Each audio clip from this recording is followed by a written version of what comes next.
Are you ready to fall asleep with 100 interesting facts from 1920s America? Let's begin. 1. The rise of jazz clubs and the Harlem Renaissance. The Harlem Renaissance of the 1920s was a cultural revolution centered in New York City's Harlem neighborhood that reshaped American music, literature, and identity. African-American artists, writers, and musicians boldly celebrated black culture while challenging racist stereotypes. Jazz became its defining sound, with clubs like the Cotton Club and Savoy Ballroom showcasing legends such as Duke Ellington, Louis Armstrong, and Bessie Smith, whose artistry elevated jazz and blues into national art forms. Beyond music, Harlem flourished as an intellectual hub. Writers like Langston Hughes and Zora Neale Hurston celebrated black resilience and traditions, while Alain Locke's The New Negro promoted cultural self-determination as a path to equality. Though white patronage both fueled and complicated the movement, Harlem's artists maintained authenticity, producing works of enduring power. The Renaissance permanently transformed American culture, inspired pride in black communities, and laid foundations for future civil rights and artistic movements. 2. The spread of radio as a household entertainment. The 1920s saw radio evolve from a novelty into a household necessity, revolutionizing how Americans consumed news, entertainment, and culture. By 1929, over 12 million homes owned radios, making it the first mass electronic medium. The shift began when Pittsburgh's KDKA broadcast the 1920 presidential election results, showcasing radio's power for instant information. Soon, stations multiplied nationwide, turning living rooms into hubs of shared cultural experience. Programming rapidly diversified, with NBC founded in 1926, creating coast-to-coast broadcasts that united millions through music, drama, comedy, and variety shows. Popular programs like Amos and Andy drew audiences of 40 million, demonstrating radio's unmatched reach. Importantly, radio democratized access to culture, bringing opera, symphonies, and news to both rural and urban families, bridging regional divides while shaping national tastes. Advertising fueled growth, embedding consumerism into entertainment. Politically, radio enabled direct communication between leaders and citizens, laying the foundation for Roosevelt's later fireside chats. 3. The silent film era and stars like Charlie Chaplin. The 1920s represented the artistic and commercial zenith of silent cinema, an era when filmmakers perfected the art of visual storytelling with outspoken dialogue, creating a universal language understood across linguistic and cultural boundaries. This period produced some of cinema's most enduring masterpieces and established Hollywood as the world's entertainment capital, with stars achieving fame that transcended national borders. Charlie Chaplin emerged as silent film's most iconic figure, his Little Tramp character becoming instantly recognizable worldwide through his distinctive waddle, cane twirling, and expressive pantomime. Chaplin's genius lay in combining physical comedy with profound pathos, creating films like The Kid and The Gold Rush that made audiences laugh and cry simultaneously. His meticulous perfectionism demanded dozens of takes to achieve precisely calibrated performances, establishing standards for cinematic excellence. Chaplin controlled every aspect of his productions, writing, directing, starring, and composing music, demonstrating that film could be serious artistic expression rather than mere commercial entertainment. Silent films developed sophisticated visual vocabularies, with directors like D.W. Griffith pioneering techniques including close-ups, cross-cutting between parallel actions, and elaborate camera movements that created narrative complexity without words. German expressionist films introduced dramatic lighting and distorted sets that conveyed psychological states visually, influencing Hollywood's developing aesthetic sensibilities. Title cards provided essential dialogue and narrative information, but filmmakers minimized text, preferring to communicate through actors' exaggerated gestures, facial expressions, and carefully composed visual metaphors. The star system reached maturity during this period, with studios manufacturing celebrity personas that generated intense public fascination. Mary Pickford, America's sweetheart, commanded unprecedented salaries and creative control, while Douglas Fairbanks thrilled audiences with athletic, swashbuckling adventures. Rudolph Valentino's smoldering sensuality made him the decade's premier romantic idol, his sudden death in 1926 prompting mass mourning that demonstrated cinema's emotional power. These stars lived glamorous lives that fed public fantasies, while their films provided escapism from ordinary existence. Movie palaces constructed during this era reflected cinema's cultural ascendance, with ornate theaters featuring elaborate architectural details, orchestras providing live musical accompaniment, and luxurious amenities that made moviegoing a special occasion. Studios produced hundreds of films annually, developing efficient production systems that balanced artistic ambition with commercial demands. The silent era's visual storytelling innovations established cinematic grammar still used today, proving that powerful narratives transcend spoken language while creating timeless works that continue captivating audiences nearly a century later. 4. The invention and popularity of talkies with the jazz singer, 1927. The release of The Jazz Singer in October 1927 marked a revolutionary turning point in cinema history, as synchronized sound technology transformed movies from purely visual experiences into multimedia spectacles that more closely approximated theatrical performances. Though not technically the first sound film, The Jazz Singer became the watershed moment when audiences recognized that talking pictures represented cinema's inevitable future rather than a passing novelty. Warner Brothers, struggling financially compared to larger studios, gambled on sound technology as a competitive advantage, investing in Vitaphone's system that synchronized recorded sound with projected images. The Jazz Singer initially planned only synchronized musical numbers and sound effects, maintaining traditional silent film storytelling with title cards. However, star Al Jolson's spontaneous ad-libs, including the immortal line, "You ain't heard nothing yet," demonstrated spoken dialogue's electrifying immediacy. Audiences erupted with excitement, hearing performers actually speak, creating sensations that newspaper reviews struggled adequately describing. The film's plot, about a cantor's son torn between religious tradition and show business ambitions, provided perfect material, showcasing sound's emotional possibilities. Jolson's singing demonstrated how recorded music could surpass live orchestral accompaniments, while his spoken words created intimacy impossible in silent cinema. The movie's success triggered industry-wide panic and transformation as studios rushed to convert production facilities, theaters scrambled installing sound equipment, and actors worried whether their voices would match their screen personas. The transition devastated many silent-era careers. Performers with heavy accents, unpleasant vocal qualities, or thick regional dialects found themselves unemployable overnight, their visual charisma irrelevant once audiences heard them speak. Gloria Swanson later dramatized this tragedy in Sunset Boulevard, but countless real performers experienced similar fates. Conversely, stage-trained actors with excellent diction suddenly became valuable, as studios sought talent comfortable with dialogue. The change also affected technical crews, requiring new skills for recording sound while limiting camera mobility since early microphones picked up camera noise. Sound technology initially constrained filmmaking artistry. Cameras enclosed in soundproof booths couldn't move freely, while actors remained stationary near hidden microphones, creating static compositions that sacrificed silent cinema's visual dynamism. However, technical innovations quickly emerged, with directional microphones, movable sound equipment, and post-production dubbing restoring creative flexibility. Directors learned balancing dialogue with visual storytelling, ultimately enriching cinema's expressive possibilities rather than limiting them, establishing foundations for motion picture's next evolutionary phase. 5.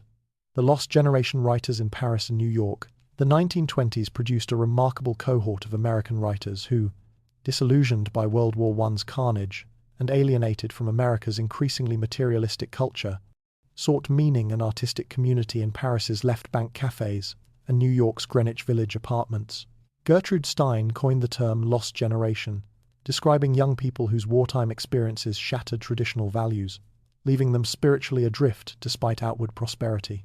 Paris became the movement's spiritual center, offering cheap living costs due to favorable exchange rates, freedom from prohibition's restrictions, and an artistic atmosphere that celebrated creative experimentation over commercial success.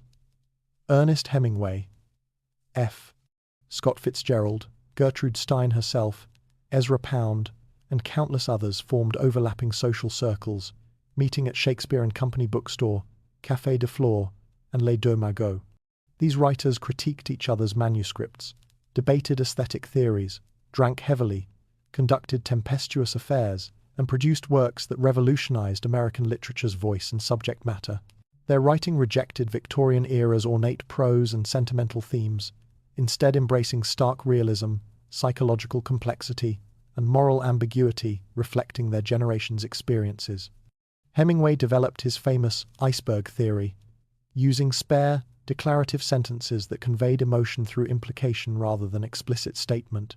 His novels depicted characters searching for meaning in a world stripped of absolute values, finding temporary purpose through codes of behavior, emphasizing courage, honesty, and grace under pressure. This style influenced countless subsequent writers while capturing his generation's particular disillusionment.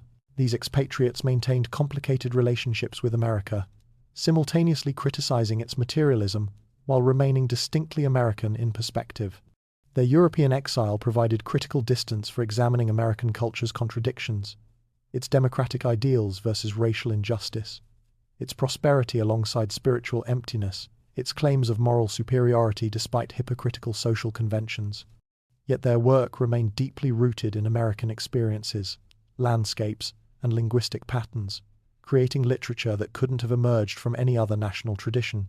The Lost Generation's influence extended beyond their own publications. As editors, patrons, and critics, they championed modernist experimentation, helping establish reputations for James Joyce, T.S. Eliot, and other innovative writers. Their lives became almost as influential as their work, establishing bohemian lifestyles and artistic dedication as romantic ideals. Though many eventually returned to America, their Parisian years produced literary achievements that defined their generation, while permanently expanding American literature's thematic range and stylistic possibilities. 6. Broadway musicals expanding in popularity. The 1920s witnessed Broadway's transformation into America's preeminent live entertainment destination, as musical theater evolved from light-hearted revues into sophisticated productions integrating song, dance, and narrative into cohesive artistic statements. This golden age established Broadway as synonymous with theatrical excellence, attracting audiences from across the nation and exporting American popular culture worldwide. The decade opened with approximately 80 theaters operating in Manhattan's theater district, presenting everything from intimate revues to spectacular extravaganzas. Producers like Florenz Ziegfeld perfected the revue format with his annual Follies, presenting beautiful chorus girls, elaborate sets, comedy sketches, and musical numbers that showcased top performers, including Fanny Brice, Eddie Cantor, and W.C. Fields.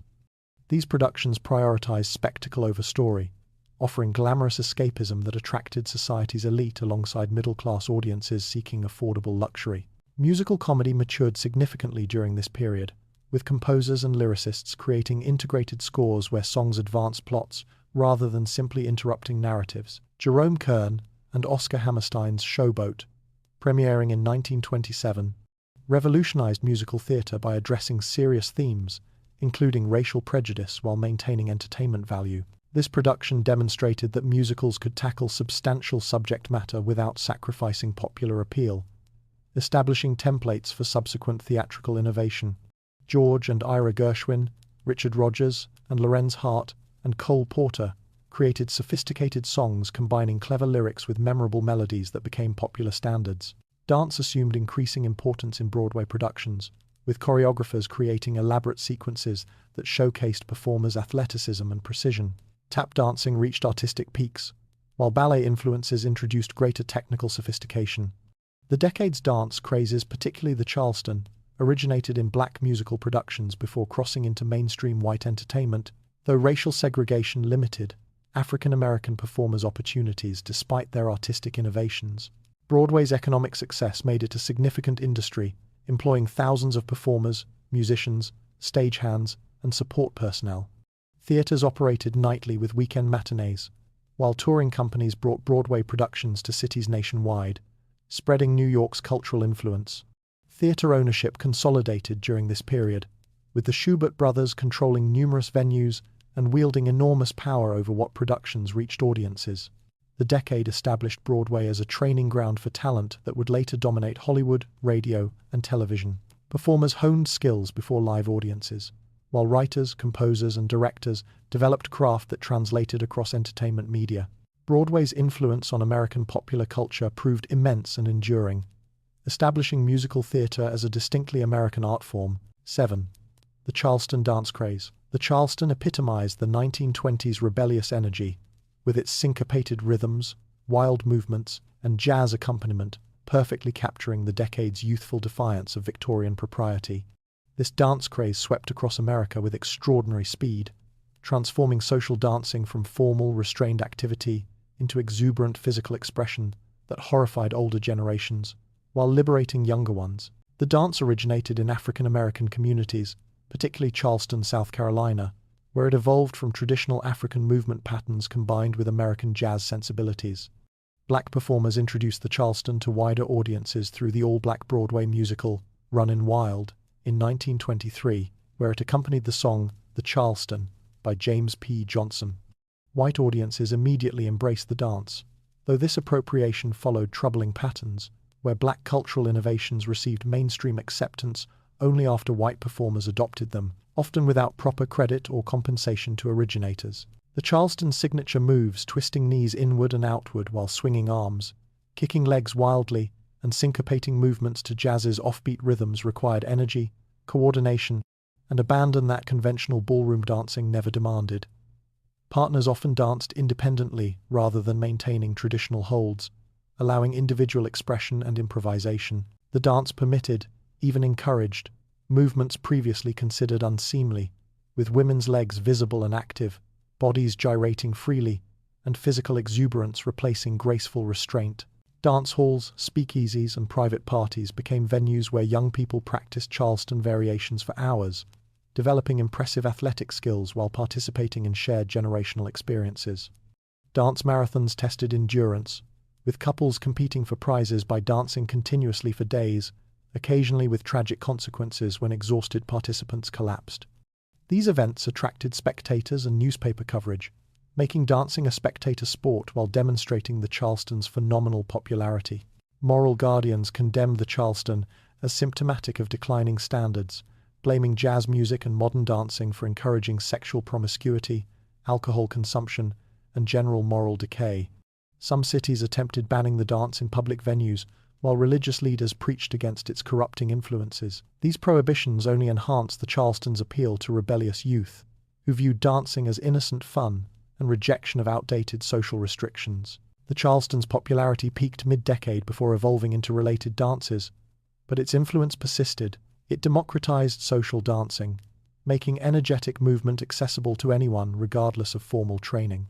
The craze demonstrated mass media's power in spreading cultural trends nationally, as newspapers, magazines, and films quickly disseminated new steps. Most significantly, the Charleston symbolized broader social transformations, particularly women's increasing freedom and youth culture's emerging power to shape popular tastes. 8. Vaudeville theaters across America. Vaudeville dominated American popular entertainment throughout the 1920s, with thousands of theaters presenting variety shows that offered something for everyone: comedy sketches, musical acts, dance performances, magic tricks, acrobatics, animal acts, and dramatic monologues, all packaged into family-friendly programs that attracted diverse audiences across class and ethnic lines. This uniquely American entertainment form reached its commercial and artistic peak during the decade, even as emerging technologies threatened its supremacy. The vaudeville circuit created a vast entertainment infrastructure, connecting major cities and small towns through touring performers who traveled established routes playing different venues. The Keith Albee circuit dominated eastern regions, while Orpheum controlled western territories, their theaters offering performers steady employment and audiences reliable entertainment. Shows typically presented 8 to 10 acts lasting approximately 2 hours, with programs changing weekly to encourage repeat attendance. Skilled performers could remain employed indefinitely by rotating through different circuits, building reputations through consistent quality. Vaudeville served as America's primary star-making machine, launching careers for performers who later achieved fame in film, radio, and eventually television. The Marx Brothers honed their anarchic comedy timing through years of vaudeville performances, while Bob Hope, Jack Benny, George Burns, and countless others developed signature routines before vaudeville audiences. These performers mastered the art of instant audience connection, learning to read crowds and adjust material accordingly, skills that translated effectively to other entertainment media. The variety format accommodated extraordinary diversity of talent and appeal. Immigrant performers presented ethnic humor and music that helped new Americans maintain cultural connections while introducing native-born audiences to different traditions. Blackface minstrelsy, though deeply racist and offensive, remained common, reflecting the era's pervasive racial prejudices. Nevertheless, some African American performers achieved vaudeville success despite discriminatory conditions, though they faced restricted opportunities and often performed in segregated theaters. Vaudeville theaters themselves ranged from elegant palaces in major cities, featuring luxurious furnishings and full orchestras, to modest provincial theaters with simpler accommodations. Regardless of grandeur, these venues served as community gathering places where people from different backgrounds shared entertainment experiences. Attending vaudeville became social ritual, with families making regular visits and audiences developing relationships with favorite performers through repeated appearances. By decade's end, vaudeville faced serious challenges from radio and sound films, which offered similar variety entertainment without requiring audiences to leave home or pay admission. Many vaudeville theaters converted to movie houses, while performers adapted to new media. Yet vaudeville's influence persisted, establishing entertainment templates and performance techniques that shaped American show business for decades, making it a crucial bridge between 19th century popular entertainment and modern mass media. 9. F. Scott Fitzgerald's The Great Gatsby, 1925. F. Scott Fitzgerald's masterpiece, The Great Gatsby, published in April 1925, captured the Roaring Twenties glamour, excess, and underlying emptiness with poetic precision that made the novel an enduring literary landmark. Though initially receiving modest commercial success and mixed critical reviews, the book ultimately achieved recognition as perhaps the definitive American novel, its themes of aspiration, disillusionment, and the corruption of the American dream resonating across generations. The novel's slim 180 pages contained remarkable artistic compression, with every element, characters, symbols, prose rhythms, contributing to thematic unity. Fitzgerald's lyrical prose elevated popular fiction to high art, crafting sentences of stunning beauty that captured both the Jazz Age's surface glitter and its spiritual bankruptcy. His narrator, Nick Carraway, provided a complex moral perspective, simultaneously attracted to and repelled by the wealthy characters whose world he temporarily inhabited. This narrative strategy allowed Fitzgerald to critique his subjects while acknowledging their seductive appeal. Jay Gatsby himself became an archetypal American figure, the self-made man whose relentless pursuit of an impossible dream recapturing lost love leads to destruction. Gatsby's lavish parties, criminal business dealings, and elaborate self-invention embodied both American ambition's power and its potential hollowness. His green light across the bay, symbolizing unattainable desire, became American literature's most famous symbol. Fitzgerald understood that American optimism's dark side involved refusing to accept limits, pursuing fantasies regardless of reality, and believing that sufficient wealth could purchase anything, even the past. The novel explored class tensions underlying American society's supposedly democratic surface. Tom and Daisy Buchanan represented old money's careless cruelty, their inherited wealth providing insulation from consequences that destroyed characters lacking their privilege. Gatsby, despite his fortune, remained forever outside their social circle, his nouveau riche status marking him as inferior regardless of wealth. The novel's tragic conclusion, Gatsby murdered due to mistaken identity, while the Buchanans escaped responsibility, exposed the American dream's fraudulence for those lacking proper backgrounds. Fitzgerald drew heavily from personal experience, his marriage to Zelda providing intimate knowledge of wealth's attractions and costs. The couple lived the lifestyle Fitzgerald described, attending endless parties, spending recklessly, and pursuing pleasure while their relationship deteriorated. This biographical connection gave the novel emotional authenticity, as Fitzgerald understood his character's desires and delusions from within rather than observing externally. The Great Gatsby failed commercially upon release, selling fewer than 25,000 copies during Fitzgerald's lifetime, leaving him disappointed and financially struggling. Only after his death in 1940 did the novel receive serious critical re-evaluation, gradually achieving canonical status. Today, it remains required reading in schools nationwide. Its portrait of American ambition, materialism, and doomed romanticism, speaking powerfully to contemporary readers, navigating their own versions of Gatsby's green light. 10. Ernest Hemingway's unique literary voice. Ernest Hemingway revolutionized American prose during the 1920s, developing a distinctive minimalist style that rejected ornate Victorian writing in favor of spare, declarative sentences that concealed profound emotional depths beneath deceptively simple surfaces. His innovative technique, combined with his larger-than-life personal mythology, made him the decade's most influential literary voice and established templates for masculine writing that dominated 20th century literature.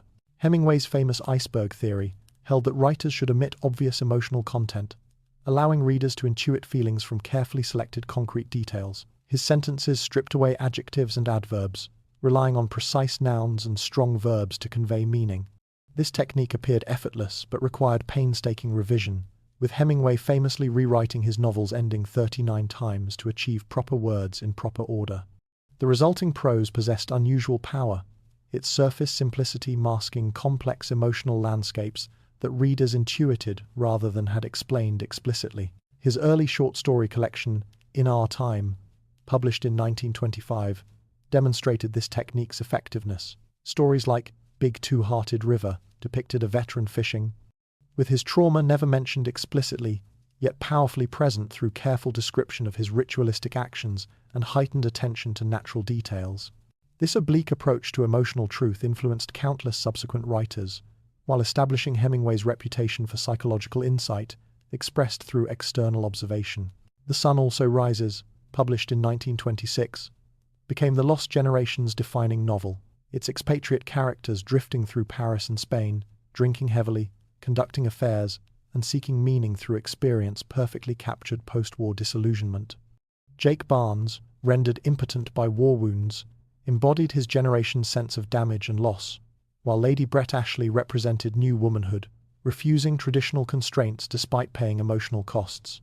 The novel's dialogue-heavy narrative and understated emotional climaxes established patterns Hemingway refined throughout his career. Hemingway's personal life became inseparable from his literary reputation. His adventurous pursuits, big game hunting, deep-sea fishing, bullfighting, wartime service, created a masculine mystique that influenced how readers interpreted his work. He crafted a public persona of rugged individualism, courage under pressure, and stoic endurance that made him a celebrity beyond literary circles. This myth-making proved both blessing and curse, as later critics questioned whether his macho posturing limited his artistic range. His influence on American writing proved immense and lasting. Countless writers adopted his minimalist techniques, while his focus on courage, authenticity, and grace under pressure established thematic preoccupations dominating mid-century literature. Though some contemporaries criticized his style as overly simple or emotionally limited, Hemingway's best work achieved remarkable power through restraint, proving that less could indeed be more in literary expression. 11. Henry Ford's Model T and assembly line impact. The 1920s solidified Henry Ford's revolutionary manufacturing innovations as transformative forces that fundamentally reshaped American industry, society, and culture.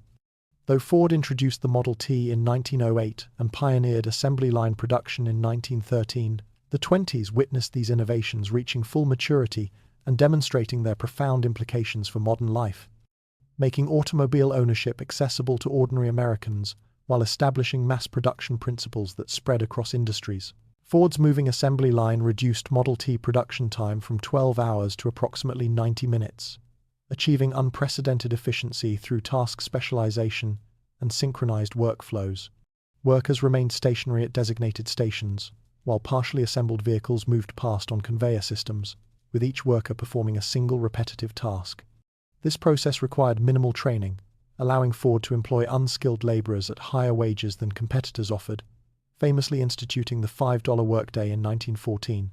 This wage policy created workers who could afford purchasing the products they manufactured, establishing foundations for consumer-driven economic growth that characterized 20th century capitalism. By the 20s, Ford's Highland Park and River Rouge plants operated as integrated industrial complexes where raw materials entered at one end and finished automobiles emerged at the other.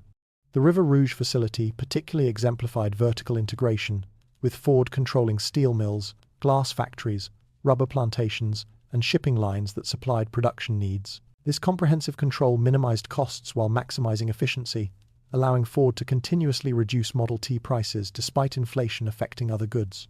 By mid-decade, Model Ts cost under $300, making them affordable for middle-class families and many working-class households. The automobile's democratization transformed American geography and social patterns profoundly. Families gained unprecedented mobility, with weekend excursions and vacation trips becoming common experiences rather than elite privileges.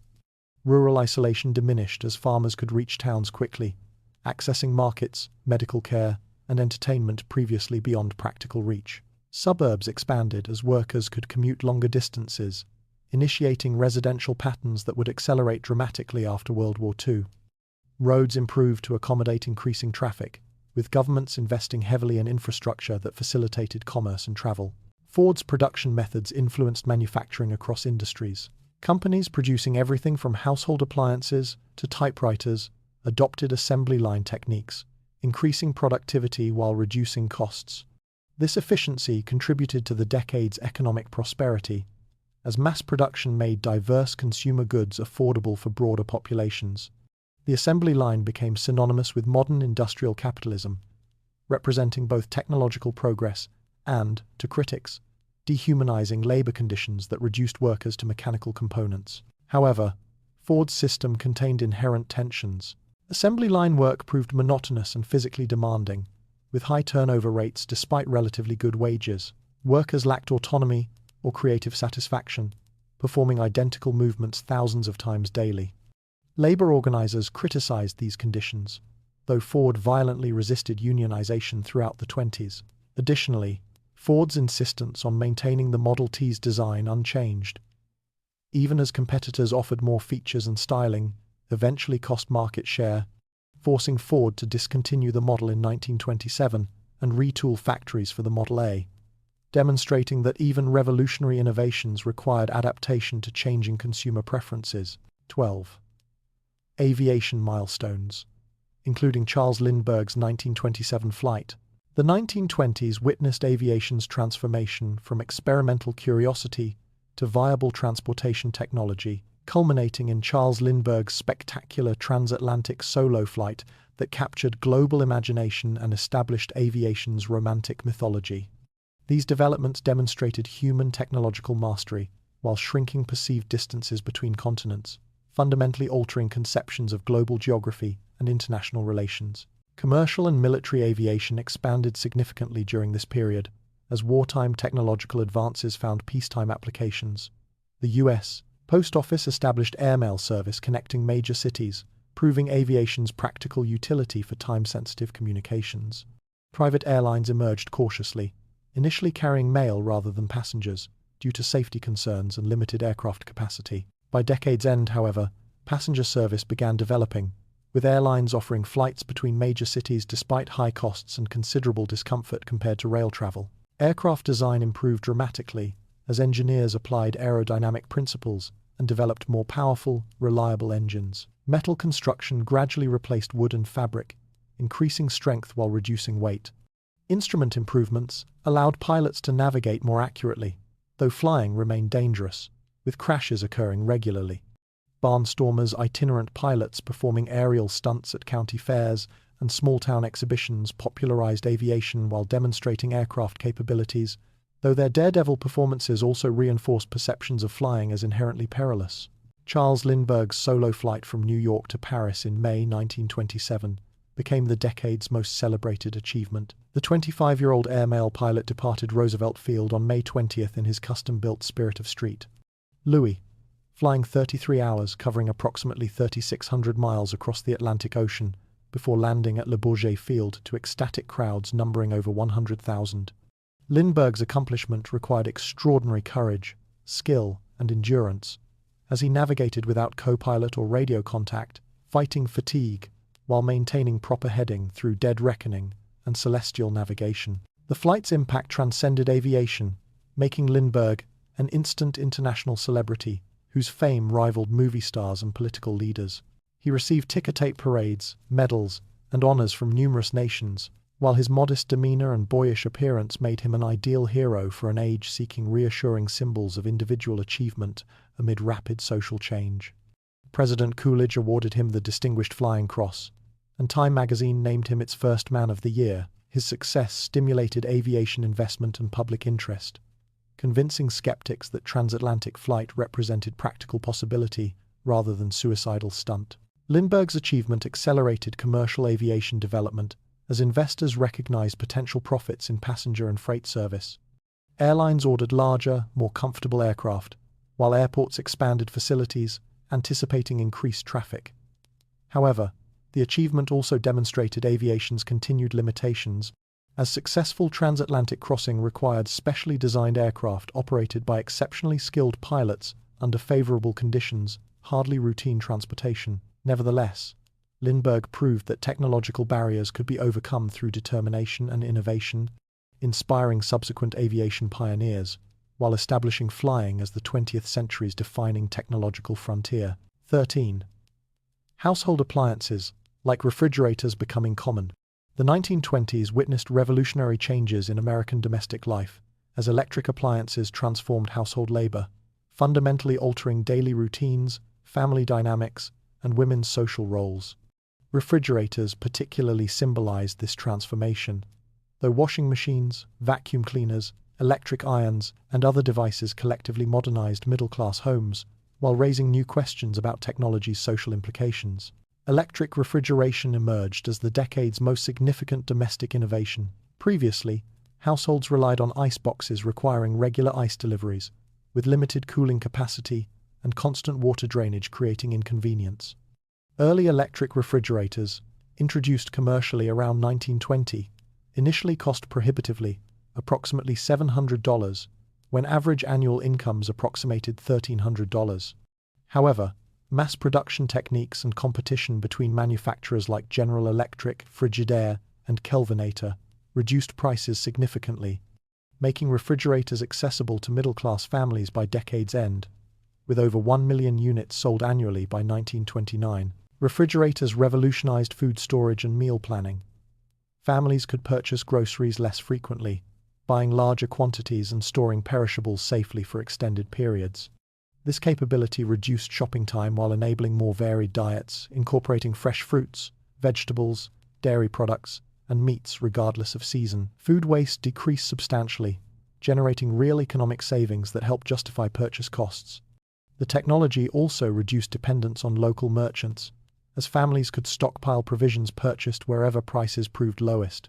Washing machines similarly transformed household labor. Traditional laundry required heating water, hand-scrubbing clothes, wringing them manually, and hanging them to dry, back-breaking work, consuming entire days. Electric washing machines automated most processes, though early models still required significant user involvement and often malfunctioned. Nevertheless, they represented dramatic improvements over hand washing, reducing physical strain and time requirements. Manufacturers aggressively marketed these labor-saving benefits, particularly to middle-class housewives, using advertising that promised modern appliances would liberate women from drudgery. Vacuum cleaners replaced brooms and carpet beaters, offering more effective cleaning with less physical effort. Electric irons maintained consistent heat without requiring constant reheating on stoves. Toasters, mixers, and other small appliances proliferated, each promising convenience and modernity. Electrification itself expanded rapidly during the 20s, with increasing percentages of American homes receiving electrical service, particularly in urban and suburban areas, though rural electrification lagged significantly. However, these technological advances generated paradoxical outcomes regarding women's domestic labor.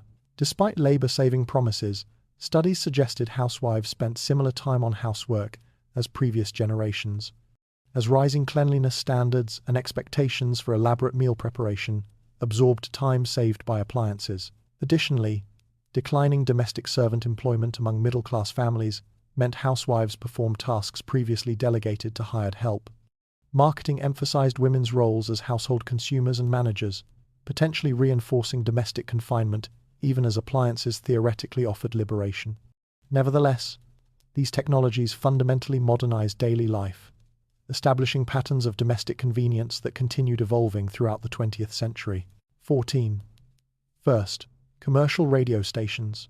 The 1920s witnessed commercial radio's explosive emergence, establishing broadcasting infrastructure and business models that dominated electronic media for decades, while fundamentally transforming American culture, politics, and daily life.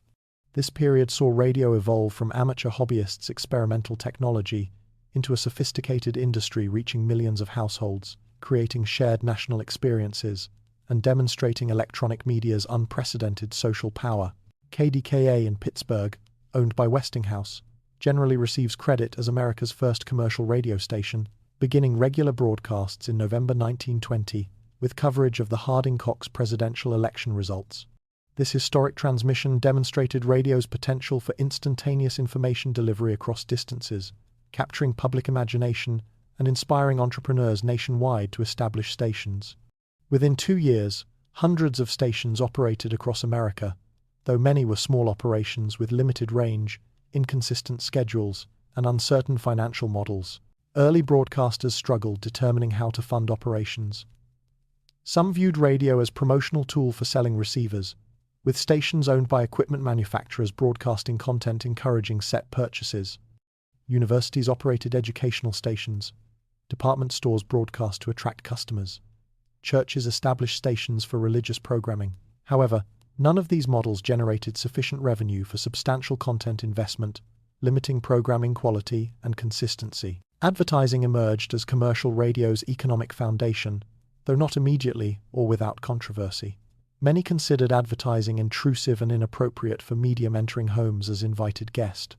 Secretary of Commerce Herbert Hoover declared in 1922 that it was inconceivable that we should allow so great a possibility for service to be drowned in advertising chatter.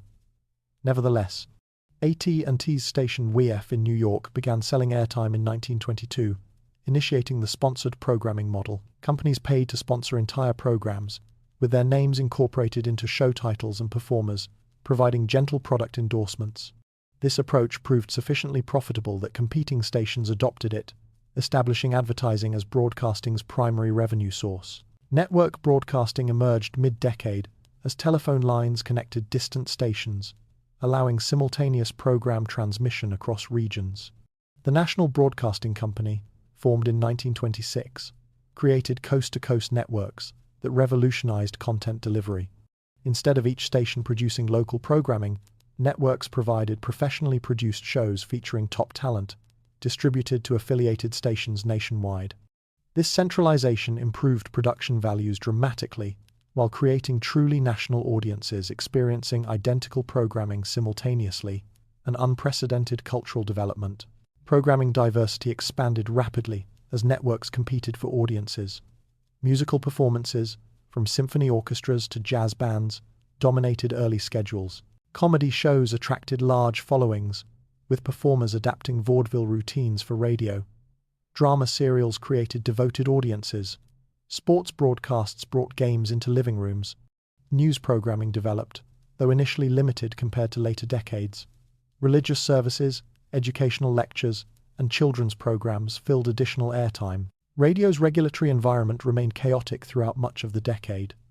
Stations selected their own frequencies and broadcast power, creating interference that frustrated listeners. The Radio Act of 1927 established federal licensing and frequency assignments, bringing order to the spectrum, while establishing precedents for government regulation of electronic media that continue influencing communications policy. 15. Early television experiments. The 1920s witnessed television's initial development, as inventors and engineers worldwide conducted experiments demonstrating that transmitting moving images through space was theoretically possible.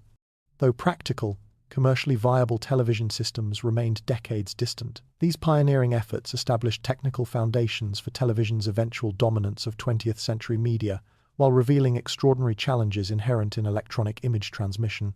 Multiple inventors pursued television simultaneously, using different technical approaches. Mechanical television systems, employing rotating discs with spiral patterns of holes scanning images line by line, represented the dominant approach during the 20s. Paul Nipkow had invented the scanning disc in 1884, but practical implementation required amplification technology developed during World War I. John Logie Baird in Britain and Charles Francis Jenkins in America achieved the most notable mechanical television demonstrations, transmitting crude images over short distances using this technology. Baird demonstrated his televisor system in 1926, transmitting recognizable human faces at London's Royal Institution.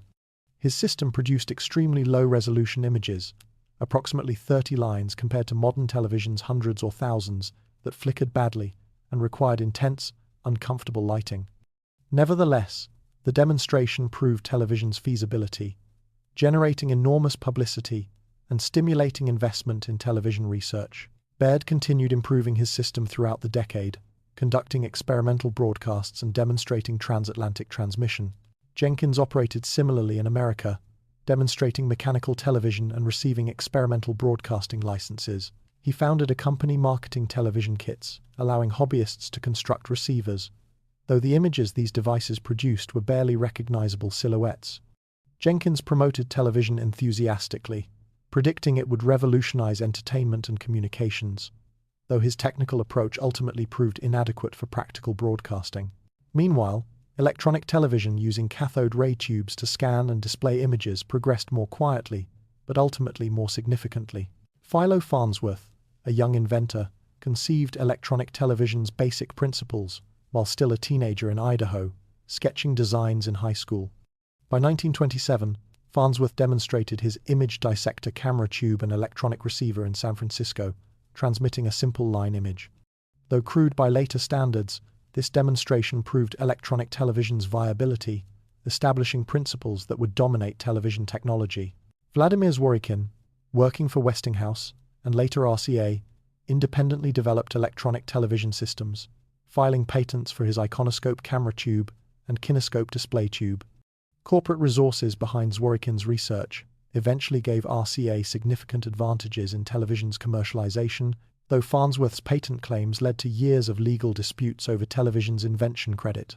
Despite these advances, practical television remained distant. Images were poor quality, equipment was expensive and unreliable, and no broadcasting infrastructure or programming existed.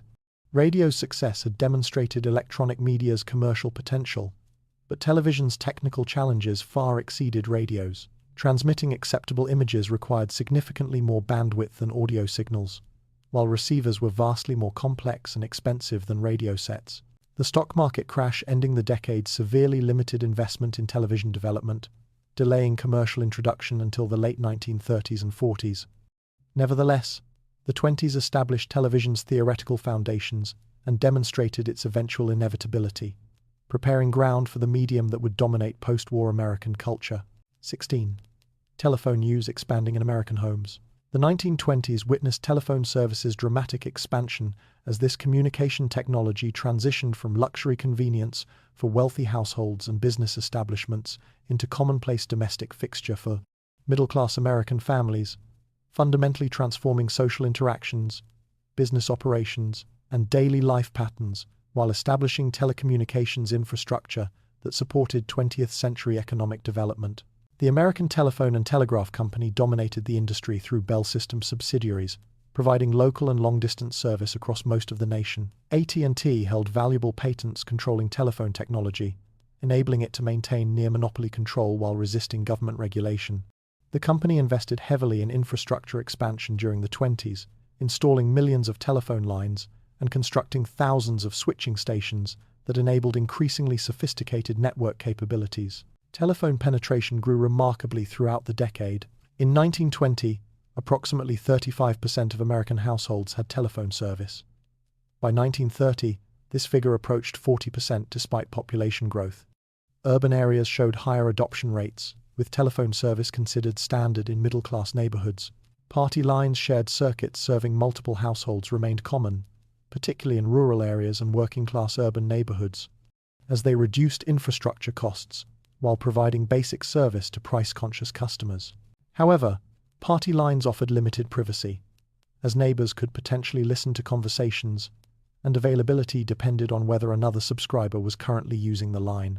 Long-distance calling became increasingly practical and affordable during this period, though costs remained significant enough that most long-distance calls served important business or personal purposes rather than casual conversation. Transcontinental calling, first demonstrated in 1915, became commercially available, allowing coast-to-coast conversations that previously would have required days or weeks of mail correspondence. International calling developed experimentally, with transatlantic radio telephone service beginning in 1927, though costs remained prohibitively expensive for all but urgent business communications or extremely wealthy individuals. Telephone design evolved significantly during the 20s. Early telephones required users to crank handles, generating electrical signals that alerted operators, then asking operators to connect desired numbers manually. Dial telephones, introduced gradually throughout the decade, allowed subscribers to directly dial local numbers without operator assistance, improving convenience while reducing labor costs. The familiar candlestick design with separate earpiece and mouthpiece mounted on vertical base gradually gave way to more compact handset designs combining both elements. Telephone etiquette developed as the technology became commonplace. Families debated appropriate answering greetings, conversation lengths, and who should answer calls. Young people particularly embraced telephone socialization, spending hours conversing with friends, to older generations often considerable annoyance. Telephone flirtation and courtship became accepted practices, modifying traditional social protocols. Businesses installed multiple lines and employed operators managing incoming calls, establishing telecommunications as essential business infrastructure. The telephone's social impact proved profound. It reduced isolation, particularly for rural and suburban residents, allowing instant communication that replaced slower mail correspondence. Emergency situations could be reported immediately, potentially saving lives. Family members could maintain relationships across distances more easily. Social planning became more flexible and spontaneous, as arrangements could be confirmed or changed quickly. Critics worried that telephone communication lacked face-to-face interactions' personal qualities, potentially weakening social bonds. Some feared that telephone eavesdropping threatened privacy. Nevertheless, telephone adoption continued accelerating, establishing telecommunications as a permanent feature of modern life. 17. Motion picture technology advances.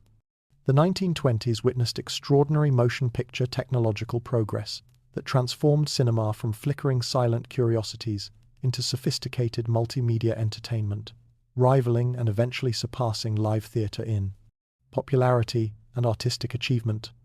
These advances encompassed camera technology, lighting techniques, film stock quality, projection systems, and ultimately synchronized sound, collectively establishing technical foundations for cinema's dominance of 20th century popular culture. Camera technology improved dramatically during this period. Cameras became more portable and reliable, with manufacturers like Mitchell and Bell and Howell producing equipment, allowing cinematographers greater creative freedom. Lens improvements provided sharper images with better depth of field, while variable speed motors enabled intentional overcranking or undercranking, creating slow motion or fast motion effects. Dollies and cranes facilitated camera movement, allowing elaborate tracking shots and dramatic angle changes that enhanced visual storytelling capabilities. Lighting evolved from primitive techniques into sophisticated art. Early films relied on natural sunlight, restricting shooting locations and times while creating inconsistent illumination. Electric arc lights, then incandescent lights, gave cinematographers precise control over illumination, enabling shooting in studios with controllable conditions. Three-point lighting, key light, fill light, and backlight became standard technique, allowing cinematographers to sculpt actors' faces and create dramatic shadows. German expressionist films particularly exploited dramatic lighting possibilities, influencing Hollywood's developing visual aesthetic. Film stock quality improved significantly, with increased sensitivity allowing shooting in lower light conditions while finer grain produced sharper images. Panchromatic film, sensitive to full visible spectrum, rather than primarily blue wavelengths, reproduced tones more naturally, making actors' makeup less grotesque and expanding creative possibilities. These technical improvements elevated production values dramatically, making silent films of the late 20s visually sophisticated compared to earlier decades' primitive cinematography. Editing techniques matured as filmmakers developed sophisticated narrative grammar. D.W. Griffith pioneered cross-cutting between parallel actions, creating suspense through intercutting. Soviet filmmakers, particularly Sergei Eisenstein, explored montage theory, arguing that meaning emerged from juxtaposing shots rather than from individual images. Hollywood embraced continuity editing, developing rules ensuring spatial and temporal coherence that made films easy to follow. These editing approaches established cinematic language still used today. Special effects advanced considerably during the 20s. Glass shots and matte paintings allowed filmmakers to create elaborate backgrounds cheaply. Miniatures simulated expensive or dangerous sequences. Multiple exposures created ghostly apparitions and other supernatural effects. These techniques, combined with improved makeup and set design, allowed filmmakers to create increasingly spectacular and imaginative visuals that convinced audiences despite obvious artificiality. The decade's culminating technological achievement was synchronized sound. commercially introduced in 1927. Earlier attempts at sound films had failed due to synchronization problems and inadequate amplification, but improved technology overcame these obstacles. Warner Brothers' Vitaphone system used phonograph records synchronized with projection, while competing systems recorded sound directly on film. Sound's introduction required theaters to install expensive equipment and studios to rebuild production facilities, but the technology's popularity with audiences made conversion inevitable. Sound's arrival ended silent cinema's artistic development while presenting new creative challenges. Early sound films sacrificed silent cinema's visual fluency, as microphone limitations restricted camera and actor movement. However, filmmakers quickly adapted, developing techniques that preserved visual storytelling while exploiting sound's dramatic possibilities. By decade's end, motion pictures had become technologically sophisticated, multimedia medium, capable of artistic achievements rivaling any art form. 18. First traffic lights introduced. The 1920s witnessed traffic control technology's introduction and proliferation as American cities struggled managing unprecedented automobile proliferation that overwhelmed existing traffic management systems designed for slower-moving horse-drawn vehicles and pedestrian movement, necessitating automated signals that could efficiently regulate vehicular and pedestrian flow while reducing accidents at busy intersections. Automobile ownership increased exponentially during the 20s, from approximately 8 million registered vehicles in 1920 to over 23 million by 1929. This explosion created severe traffic congestion in urban centers, where narrow streets designed for 19th-century transportation patterns proved inadequate for automotive traffic. Intersections became particularly chaotic, with vehicles approaching from multiple directions simultaneously, creating dangerous conditions and frequent collisions. Early traffic control relied on police officers manually directing traffic at busy intersections, an inefficient, labor-intensive system that functioned poorly during peak traffic periods.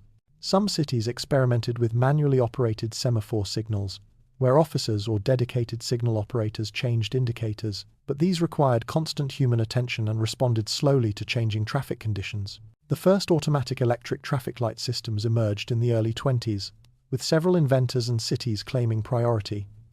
Garrett Morgan, an African-American inventor, received a patent in 1923 for a 3-position traffic signal featuring stop, go, and all stop, positions that halted traffic in all directions, allowing pedestrians to cross safely, an innovation that became standard. His design improved upon earlier 2-position signals that created dangerous moments when signals changed, as vehicles from different directions might enter intersections simultaneously. Detroit installed an extensive traffic signal system in 1920, with interconnected lights at numerous intersections controlling traffic flow along major corridors.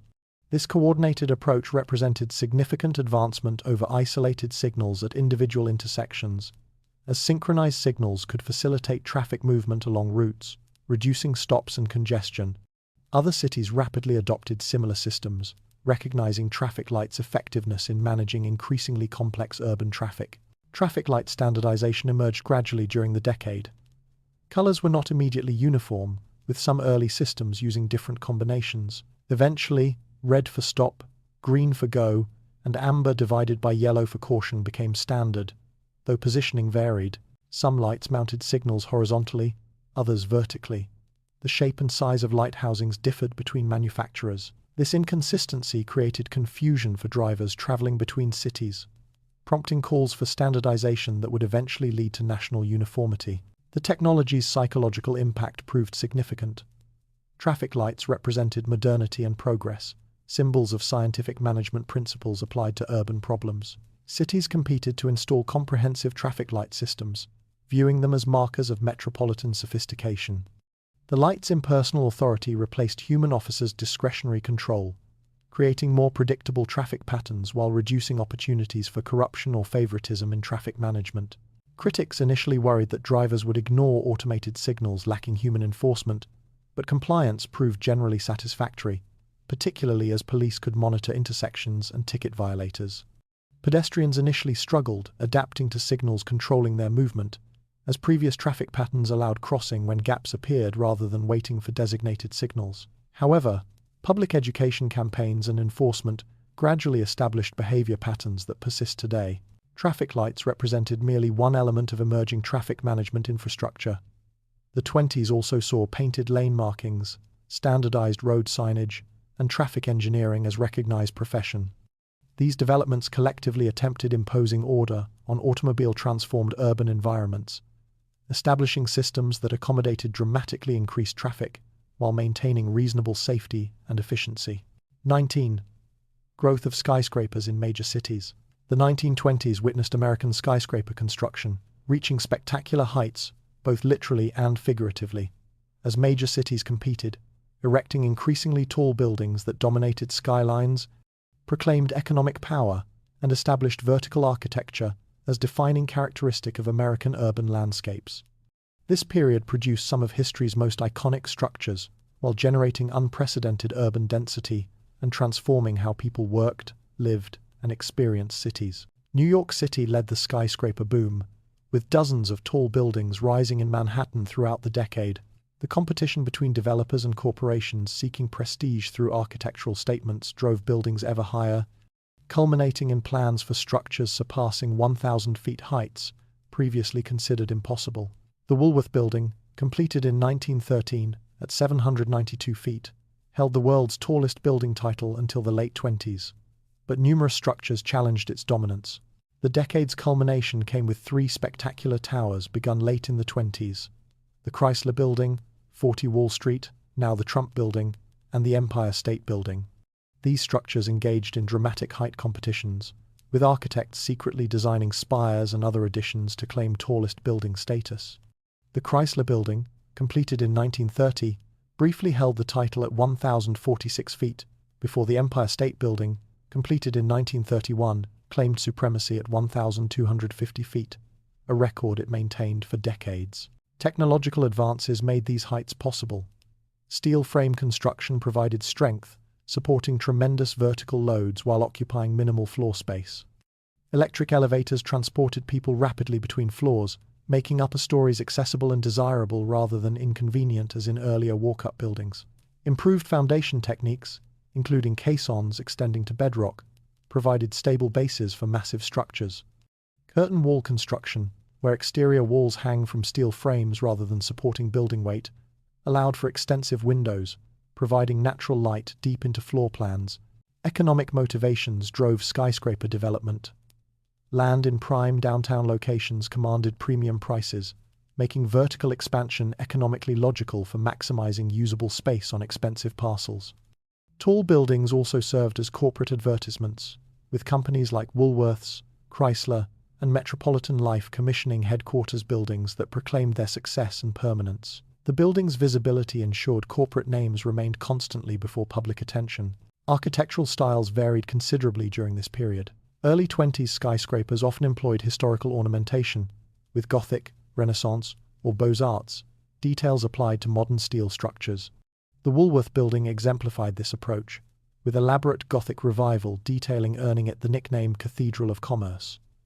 Later 20s construction increasingly embraced Art Deco styling, with geometric patterns, setbacks creating distinctive stepped profiles, and streamlined ornamentation reflecting contemporary design sensibilities. The Chrysler Building's Art Deco crown remains one of architecture's most recognizable elements. 1916 New York City zoning laws significantly influenced skyscraper design, concerned that tall buildings created permanent shadows, darkening streets and neighboring properties. Regulations required setbacks as buildings rose, creating the stepped wedding cake profiles characteristic of many 20s skyscrapers. These setbacks actually enhanced buildings' visual interest while reducing their imposing mass. Skyscrapers transformed urban life patterns. They concentrated thousands of workers in single structures, creating daytime populations that stressed transportation and food service infrastructure. Office towers generated demand for restaurants, shops, and services, stimulating urban commercial development. The buildings symbolized American capitalism's dynamic energy and technological prowess, appearing frequently in films, photographs, and advertisements representing modernity itself. Critics worried about skyscrapers' social implications. Some argued they created inhuman scales divorced from human proportions, while others feared fire or structural failure risks. Nevertheless, upward construction continued, establishing skyscrapers as permanent features of American urban architecture. 20. Medical innovations in surgery and antibiotics research. The 1920s witnessed substantial medical progress that advanced surgical techniques, improved patient outcomes, and laid groundwork for antibiotic development that would revolutionize medicine in subsequent decades, though many advances remained experimental or limited during this period, with their full impact emerging later. These innovations reflected medicine's increasing scientific rigor as research methodology improved and physicians adopted evidence-based practices replacing earlier empirical approaches. Surgical techniques advanced significantly during the 20s, building on experience gained during World War I, when military surgeons confronted massive casualties requiring innovative approaches to trauma, infection, and complex injuries. Post-war civilian surgery incorporated these lessons, with improved anesthesia, allowing longer, more complex procedures. Better understanding of aseptic technique reduced infection rates dramatically compared to previous decades, when post-operative infections killed significant percentages of surgical patients. Surgeons increasingly specialized, developing expertise in particular body systems rather than practicing general surgery. Blood transfusion became more practical and safe during this period. Karl Landsteiner's discovery of blood types in 1901 established foundations for safe transfusions, but practical implementation required developing storage methods and matching procedures. The 20s saw establishment of blood banks storing donated blood for emergency use, while typing and cross-matching protocols reduced dangerous transfusion reactions. These advances made complex surgeries viable that previously would have resulted in fatal blood loss. X-ray technology, discovered in 1895, matured into essential diagnostic tool. Improved equipment produced clearer images while reducing radiation exposure. Radiologists developed expertise, interpreting images, identifying fractures, tumors, and other conditions non-invasively. Fluoroscopy allowed real-time imaging during certain procedures, improving surgical precision. These imaging capabilities transformed diagnosis, allowing physicians to identify conditions previously detectable only through surgery or autopsy. Insulin's discovery and clinical introduction in 1921 and 1922 revolutionized diabetes treatment.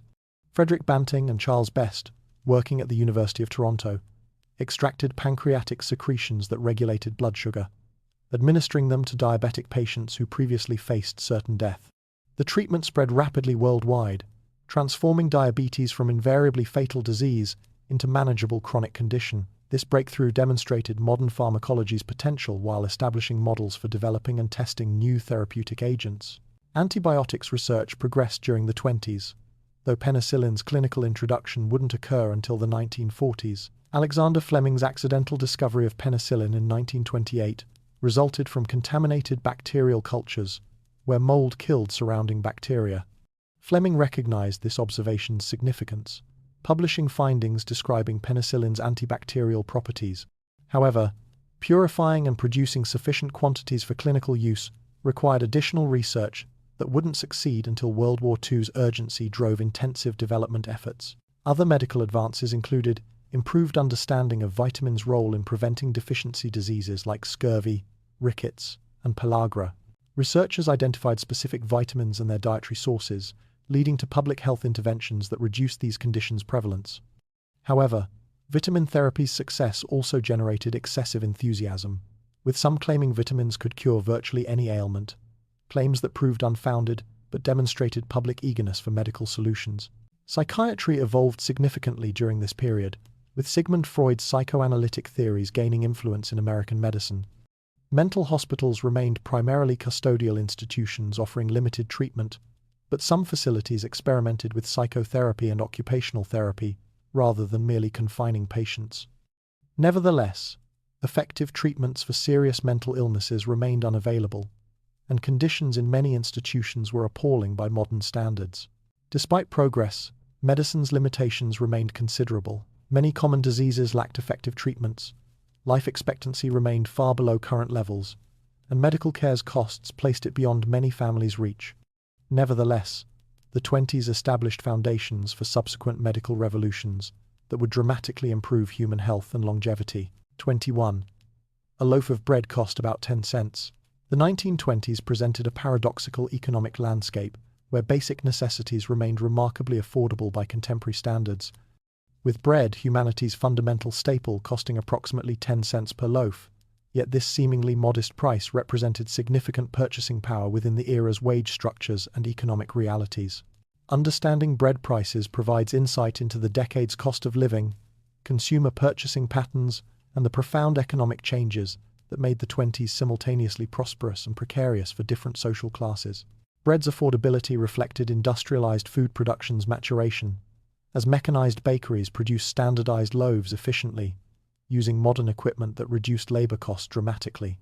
Large commercial bakeries replaced small neighborhood operations, achieving economies of scale that lowered per-unit costs while maintaining acceptable quality. Wonder Bread, introduced nationally in 1921, pioneered pre-sliced bread, sold in sanitary wrappers, innovations that revolutionized bread marketing while establishing brands that dominated grocery shelves. These industrial processes, combined with abundant American wheat production and efficient rail distribution networks, kept bread prices stable throughout most of the decade, despite inflation affecting other goods. However, 10 cents carried different significance depending on household income. Factory workers earning approximately $25 weekly found bread affordable but not negligible. 10 cents represented roughly 0.5% of weekly wages, meaning a family consuming multiple loaves weekly dedicated noticeable portions of food budgets to this staple. For middle-class families earning $50 or more weekly, bread represented trivial expense, while wealthy households barely noticed such costs. Rural families often baked bread at home using flour purchased in bulk, avoiding retail bread costs entirely while maintaining traditional practices that urban families increasingly abandoned. Bread prices also reflected broader agricultural economics. American wheat farmers enjoyed prosperity during World War I, when European agricultural disruption created enormous demand for American grain. The 1920s brought agricultural depression. As European production recovered, grain prices collapsed, and American farmers faced crushing debt loads from wartime expansion. Despite farmers' distress, consumer bread prices remained relatively stable because grain represented only one component of bread's final cost, with processing, transportation, and retail markups insulating consumer prices from farm-level price fluctuations. The decade's end brought economic catastrophe that transformed bread's symbolic significance. During the Depression following the 1929 crash, bread lines became powerful symbols of economic collapse, with unemployed workers queuing for free bread from charities. Those 10-cent loaves suddenly became unaffordable luxuries for families without income, demonstrating how quickly prosperity could vanish and revealing the 1920s economic expansion's fragile foundations. 22. Gasoline at around 20 cents a gallon. The 1920s witnessed gasoline's transformation from specialty product into essential commodity as automobile ownership exploded, with fuel prices averaging approximately 20 cents per gallon. A figure that seems impossibly low by modern standards, yet represented meaningful expense within the era's economic context while profoundly influencing American transportation patterns, urban development, and the petroleum industry's emergence as dominant economic force. Gasoline pricing reflected crude oil's relative abundance during this period, as new oil field discoveries, particularly in Texas, Oklahoma, and California, produced abundant supplies that generally exceeded demand despite rapidly increasing automobile ownership. The petroleum industry was consolidating under Standard Oil's successor companies and other major corporations that controlled production, refining, and distribution through vertical integration. This concentration allowed price stability while generating enormous profits for oil companies and their investors, establishing petroleum as the 20th century's most valuable commodity. 20 cents per gallon translated differently across economic classes. For middle-class families owning automobiles and earning $40 to $60 weekly, gasoline represented manageable recurring expense. A typical Model T consumed approximately 25 miles per gallon, meaning a 10-gallon tank costing $2 provided roughly 250 miles of driving, sufficient for weekly commuting and weekend excursions. However, working-class families, earning $25 or less, weekly found automobile ownership challenging, as gasoline costs, combined with maintenance, insurance, and vehicle payments, consumed substantial income percentages, making cars aspirational purchases requiring financial sacrifice. Gasoline retailing evolved significantly during the 1920s, as dedicated service stations replaced general stores and curbside pumps. Companies like Standard Oil, Texaco, and Shell constructed branded stations, offering not just fuel but oil changes, tire repairs, and mechanical services, transforming refueling from quick transaction into comprehensive automotive service experience. Station design emphasized cleanliness and modernity, with some featuring Art Deco architecture that proclaimed petroleum's association with progress and sophistication. Attendants pumped fuel, checked oil, cleaned windshields, and provided air for tires, full-service amenities that later generations would find remarkable. Regional price variations reflected transportation costs and local market conditions, with rural areas sometimes paying premiums due to distribution expenses, while urban areas benefited from competition between multiple stations. Price wars occasionally erupted when competitors undercut each other aggressively, temporarily reducing prices dramatically before stability returned. These competitive dynamics demonstrated gasoline's commodity nature, while revealing market imperfections where cooperation between major companies sometimes limited genuine competition. Gasoline's affordability encouraged automobile-dependent development patterns that permanently reshaped American geography. Suburbs expanded along highway corridors as commuting became practical for middle-class workers. Rural isolation diminished as farmers could reach towns easily. Tourism industries developed around automobile travel, with motor courts, roadside restaurants, and tourist attractions emerging to serve mobile populations. These patterns, enabled partly by cheap gasoline, established car-dependent infrastructure that would define 20th century American life. 23. Fashion trends, flapper dresses, and shorter hemlines. The 1920s revolutionized women's fashion with dramatic style changes that reflected and reinforced broader social transformations regarding women's roles, sexuality, and autonomy. The flapper style, characterized by dropped waistlines, shorter hemlines revealing knees, loose silhouettes, and elaborate accessories, became the decade's most iconic fashion statement, symbolizing youthful rebellion against Victorian constraints while establishing modern fashion's emphasis on youth, novelty, and sexual liberation. Hemlines rose dramatically during the early 20s, shocking older generations accustomed to floor-length skirts that concealed women's legs entirely. By mid-decade, fashionable dresses ended at or just below the knee, a revolutionary change that previous generations would have considered scandalously immodest. This transformation liberated women's movement, making dancing, walking, and physical activity easier, while symbolizing rejection of restrictive social conventions. Older women and conservative commentators condemned short skirts as morally corrupting, blaming them for encouraging sexual promiscuity and declining moral standards. Yet fashion continued evolving despite criticism. The flapper silhouette emphasized straight, boyish figures, rather than Victorian-era's exaggerated curves achieved through corseting. Dropped waistlines eliminated waist definition, while loose-fitting bodices minimized bust emphasis. This aesthetic required women to flatten their natural curves, sometimes using binding garments that created fashionably androgynous appearances. The style reflected changing beauty ideals, valuing youthful slenderness over maternal curves, while also accommodating women's increasingly active lifestyles that rendered restrictive corsets impractical. Flapper fashion incorporated elaborate ornamentation despite simplified silhouettes. Dresses featured beading, sequins, fringe, and embroidery, creating visual interest and movement, particularly important for evening wear designed for dancing. Fringe especially became signature element, swaying dramatically during energetic Charleston dancing. Fabrics included silk, rayon, and other materials, allowing fluid drape that enhanced movement. Colors ranged from pastels for daytime to dramatic black, silver, or gold for evening occasions. Accessories completed the flapper look. Long pearl necklaces, often knotted or worn in multiple strands, became essential accessories. Cloche hats, close-fitting bell-shaped designs worn low over foreheads dominated headwear, requiring the bobbed hairstyles fashionable during this period. Long cigarette holders, decorative hair clips, T-strap shoes, and evening bags called reticules added finishing touches. Makeup, previously associated with actresses and prostitutes, became acceptable for respectable women, with dark lipstick, rouge, and eye makeup creating dramatic appearances that older generations found shocking. The fashion industry itself transformed during this period.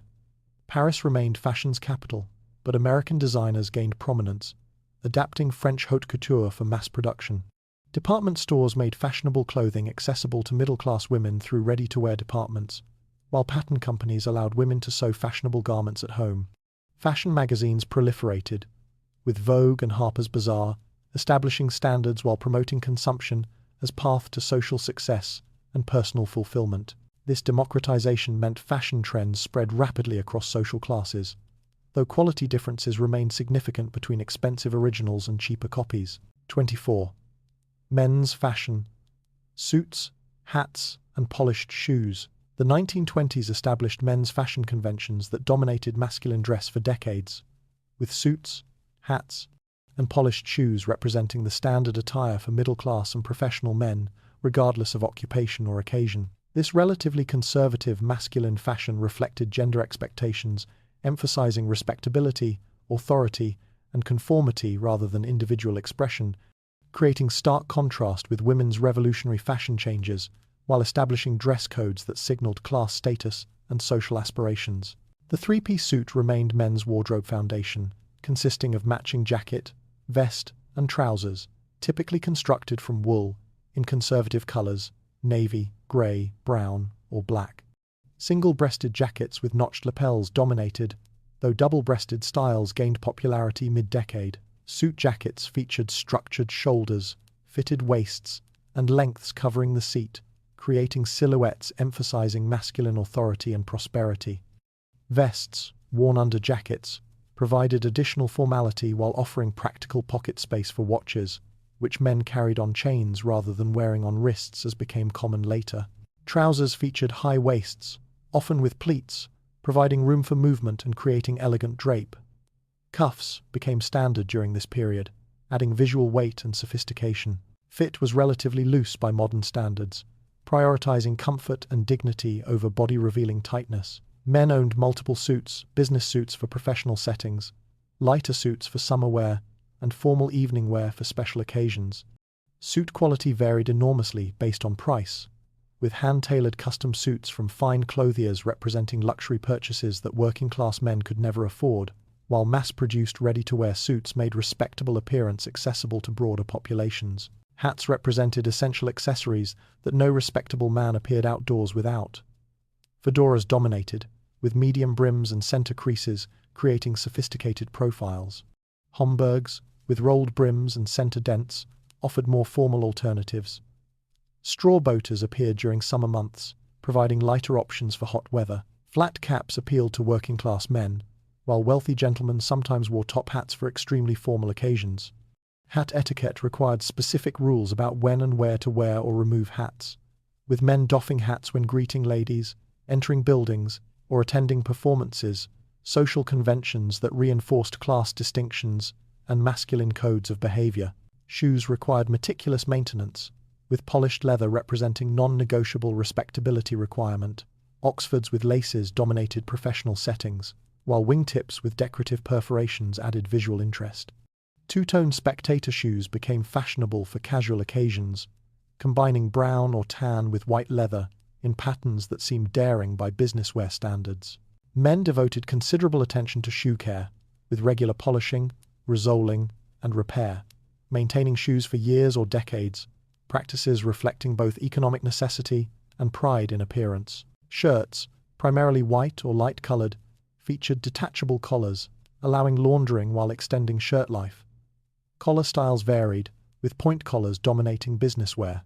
Ties, essential for respectability, featured various patterns and colors, offering men's primary opportunity for personal expression within otherwise conservative dress codes. Tie pins, cufflinks, and pocket squares provided additional subtle decoration opportunities while signaling attention to detail and refined taste. 25.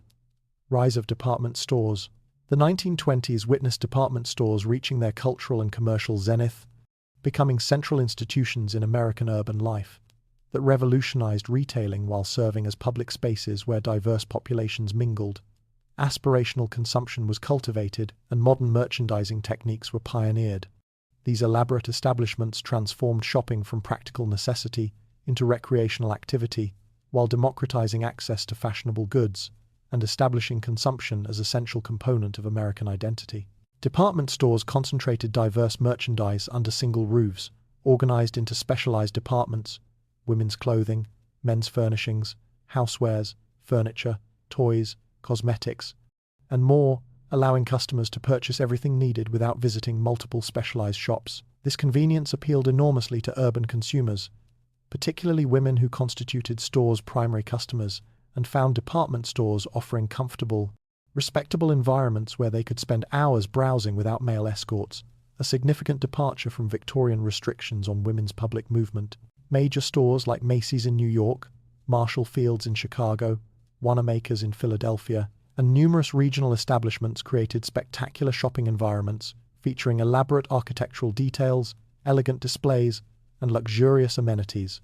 Grand central atriums, marble floors, ornate fixtures, and professional window displays transformed shopping into aesthetic experience.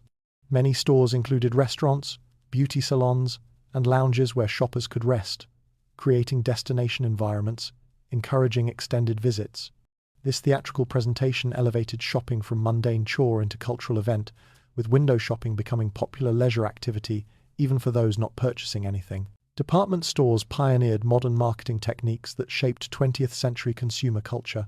Seasonal sales created urgency around purchasing, while loss leaders heavily discounted items attracting customers who then purchased other merchandise increased overall sales.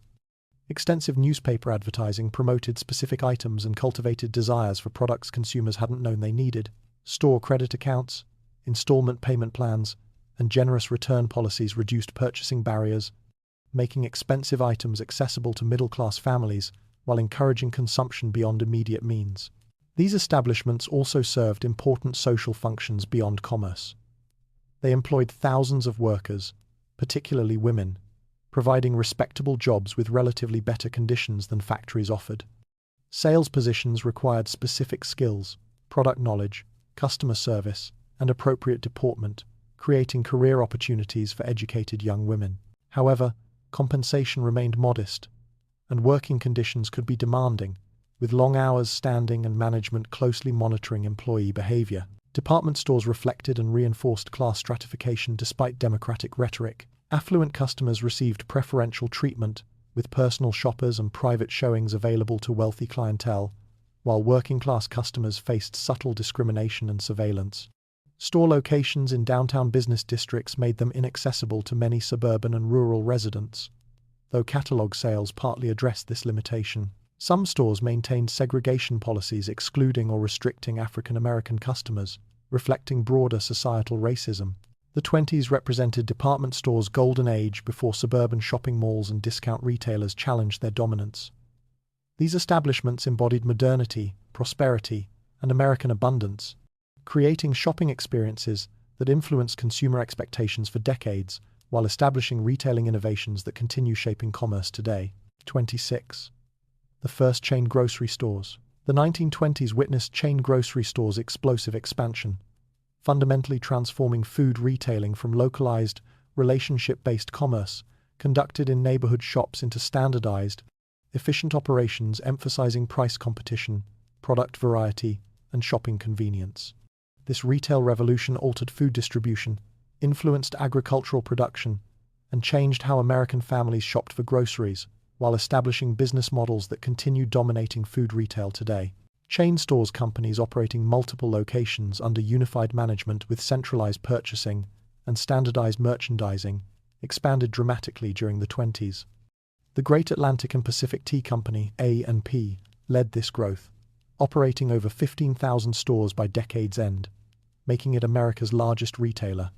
Kroger, Safeway, and other chains similarly expanded, establishing national or regional presences that challenged independent grocers' traditional dominance.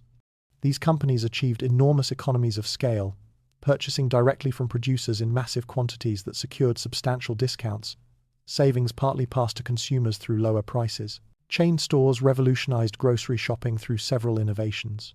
Self-service replaced traditional counter service, where customers requested items that clerks retrieved, allowing customers to browse merchandise freely, compare products, and select items themselves.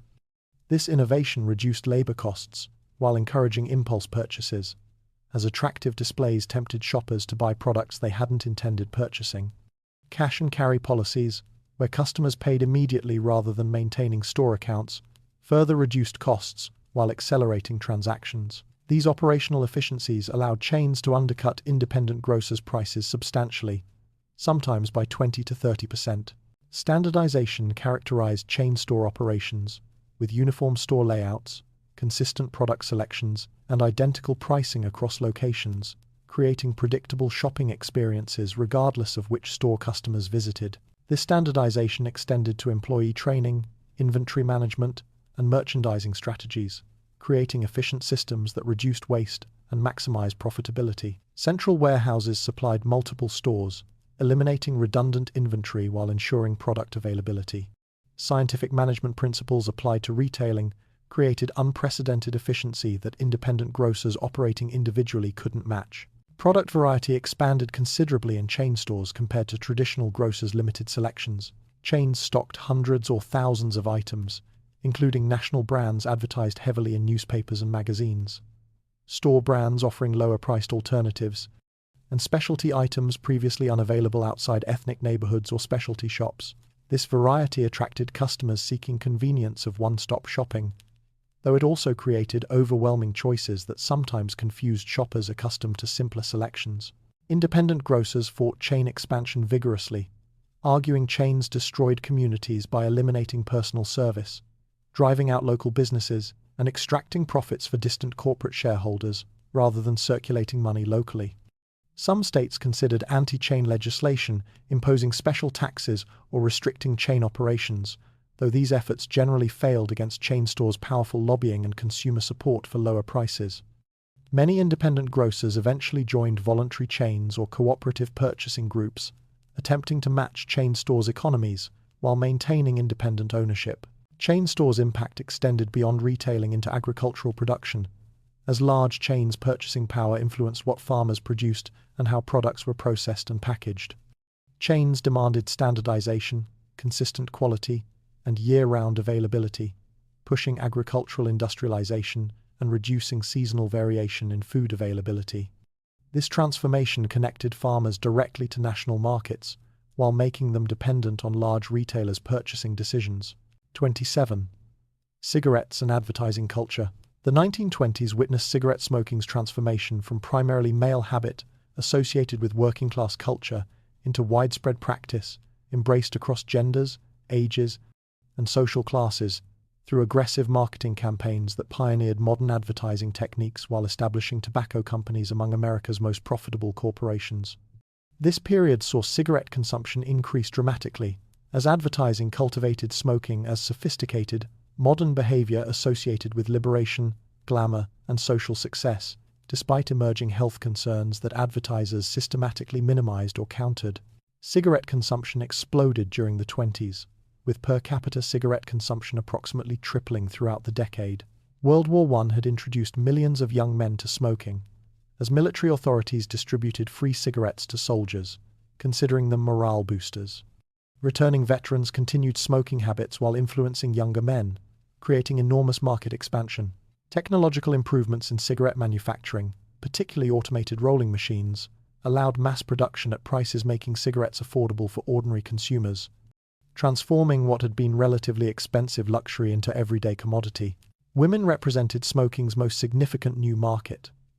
Previously, respectable women rarely smoked publicly, as smoking signaled loose morals or lower-class status. The 20s challenged these restrictions, as cigarette companies deliberately targeted women through advertising campaigns, associating smoking with female liberation, sophistication, and modernity. American Tobacco's "Reach for a Lucky Instead of a Sweet" campaign explicitly linked cigarettes with slenderness, appealing to women's weight concerns while suggesting smoking offered weight control. Images featured fashionable, independent young women smoking elegantly, creating aspirational associations between cigarettes and desirable identities. Tobacco advertising pioneered techniques that became standard across industries. Testimonial advertising featured celebrities, athletes, and physicians endorsing specific brands, lending credibility while creating associations between cigarettes and success or health. Emotional appeals emphasized psychological benefits, relaxation, confidence, social acceptance, rather than product attributes. Brand differentiation became crucial in essentially commodity market, with companies creating distinct personalities for brands through consistent imagery and messaging. Lucky Strike's green package, Camel's exotic imagery, and Chesterfield's sophistication claims exemplified this branding strategy. Medical authorities began questioning smoking's health effects during the 20s, with some research suggesting connections between smoking and various ailments. Tobacco companies responded aggressively, funding contrary research, featuring physicians in advertisements claiming cigarettes were harmless or beneficial, and dismissing health concerns as unscientific speculation. These tactics successfully delayed widespread public recognition of smoking's dangers for decades, demonstrating corporate power to shape public perception despite mounting scientific evidence. Smoking etiquette evolved as the practice became socially acceptable. Cigarette cases, lighters, and ashtrays became decorative accessories and popular gifts. Offering cigarettes to guests became courtesy, similar to offering refreshments. Smoking areas appeared in restaurants, theaters, and public buildings, normalizing smoking's presence in daily life. This cultural embedding made smoking seem natural behavior rather than deliberate choice, complicating later public health efforts to reduce consumption. Cigarettes' economic impact proved substantial, with tobacco companies generating enormous profits while employing thousands in manufacturing, distribution, and retailing. Federal cigarette taxes provided significant government revenue. Tobacco farming supported rural economies across southern states. This economic importance gave tobacco industries political influence that protected their interests for decades. 28.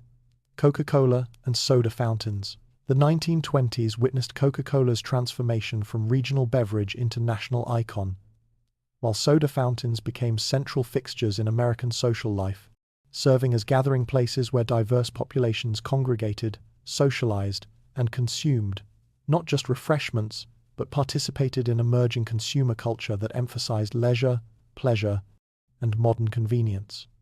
This period established soft drinks as essential components of American diet, while creating social institutions that shaped community interactions and youth culture. Coca-Cola dominated the soft drink industry through aggressive marketing, extensive distribution, and distinctive branding that made its name synonymous with cola beverages. The company's red and white logo became among America's most recognizable symbols, appearing on buildings, delivery trucks, advertisements, and promotional materials blanketing the nation. Coca-Cola's advertising emphasized refreshment, happiness, and American identity, with slogans like "the pause that refreshes," suggesting the beverage offered essential respite from modern life's demands. The company cultivated mystique around its secret formula, creating perception of unique, irreplaceable product, despite numerous competitors offering similar beverages. Coca-Cola's distribution system reached remarkable penetration, with the beverage available virtually everywhere. Americans congregated drugstores, restaurants, gas stations, theaters, and grocery stores. The company pioneered franchise bottling, licensing independent bottlers who produced and distributed Coca-Cola in designated territories using company-supplied syrup. This system achieved rapid national expansion while minimizing company capital requirements, creating local business ownership that gave bottlers vested interests in Coca-Cola's success. By decade's end, Coca-Cola sold hundreds of millions of servings annually, generating enormous profits while employing thousands. Soda fountains represented more than merely dispensing points for soft drinks.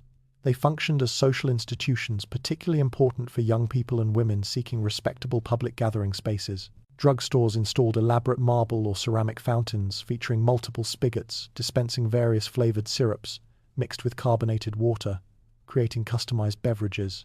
Fountain clerks, called soda jerks, developed reputations for skill in preparing drinks and maintaining friendly atmospheres. High stools lined counters where customers sat while consuming beverages and light meals, creating informal environments encouraging conversation and lingering. These establishments served crucial social functions in communities, often lacking alternative public gathering spaces. Young people met friends at soda fountains after school, on weekends, and during summer evenings, making fountains central to youth culture and courtship rituals. First dates often involved sharing ice cream, sodas, or sundaes, with soda fountain booths providing semi-private spaces for conversation. Women met friends for lunch at fountain counters, participating in public life without male escorts. Soda fountains thus facilitated social interactions that Victorian-era restrictions had limited, contributing to loosening social conventions. Menu offerings extended beyond simple soft drinks to include elaborate concoctions, ice cream, sodas, milkshakes, sundaes, phosphates, and egg creams, requiring skill to prepare properly. These specialty drinks commanded premium prices while creating fountain culture around beverage expertise and innovation. Fountain operators competed, creating signature drinks, with successful innovations sometimes spreading to other establishments. This creativity made soda fountains centers of culinary innovation within popular culture. The combination of Coca-Cola's marketing power and soda fountains' social importance established patterns of soft drink consumption that persisted for decades. These beverages became expected components of meals and social occasions, while fountain culture created nostalgic associations with simpler times and innocent pleasures that continued resonating long after soda fountains declined. 29. Rise of diners and cafeterias. The 1920s witnessed diners and cafeterias proliferating across American landscapes, offering affordable, convenient dining options that accommodated urbanization, increased workforce participation, automobile travel, and changing social patterns regarding meal preparation and consumption. These establishments democratized restaurant dining, making it accessible to working-class and middle-class customers who previously couldn't afford traditional restaurants' prices and formality, while establishing American dining institutions that reflected and reinforced egalitarian values and modern efficiency. Diners emerged from lunch wagons that served factory workers and late-night crowds in northeastern industrial cities. These mobile food carts evolved into permanent structures, featuring distinctive architectural elements, long counters with swivel stools, booths along windows, stainless steel or ceramic exteriors, and neon signage, attracting highway travelers. Diners operated extended hours, often 24 hours, serving breakfast, lunch, and dinner, with simple menus, emphasizing familiar American foods, eggs, bacon, hamburgers, sandwiches, pie, and coffee. This unpretentious, reliable fare appealed to workers, travelers, and families seeking substantial meals at reasonable prices without formal restaurant atmosphere. Diner culture emphasized efficiency and informality. Counter service facilitated quick meals for solo diners or workers on brief lunch breaks, while booths accommodated families and groups seeking slightly more privacy. Short-order cooks prepared food quickly on visible griddles, creating theatrical element while ensuring freshness. Waitresses developed reputations for efficient, friendly service, often knowing regular customers' preferences and engaging in familiar banter. This casual atmosphere contrasted sharply with formal restaurants requiring reservations, proper dress, and elaborate etiquette, making diners accessible to broader populations. Cafeterias represented different dining concept, emphasizing self-service and efficiency. Customers moved through serving lines, selecting foods from displayed options, paying cashiers before finding seats in large dining rooms, accommodating dozens or hundreds of diners. This system eliminated tipping, reduced labor costs, and accelerated service, allowing cafeterias to offer good quality food at extremely low prices. Automat cafeterias, particularly popular in New York and Philadelphia, featured walls of small glass-fronted compartments displaying food items. Customers inserted coins, opened compartments, and retrieved selections, mechanical systems that fascinated diners while representing modernity and efficiency. Both diners and cafeterias reflected Prohibition-era social patterns. With saloons closed, working-class men needed alternative gathering places, and diners partly filled this void, offering coffee and conversation at all hours. Women found cafeterias particularly appealing, as self-service eliminated potentially uncomfortable interactions with male waiters while allowing respectable dining without male escorts. Office workers, students, and shoppers relied on cafeterias for quick, inexpensive meals during workdays. These establishments' economic importance proved substantial. They employed thousands of workers in cooking, serving, cleaning, and management positions. Food suppliers found reliable customers purchasing substantial quantities. Real estate developers incorporated diners and cafeterias into commercial districts, recognizing their ability to attract foot traffic. Small entrepreneurs could open diners with relatively modest capital investments, making them vehicles for immigrant and working-class economic advancement. Architectural distinctiveness made diners particularly notable landscape features. Manufacturers like Worcester Lunch Car Company and others produced prefabricated diners delivered to sites fully equipped, allowing rapid establishment of businesses.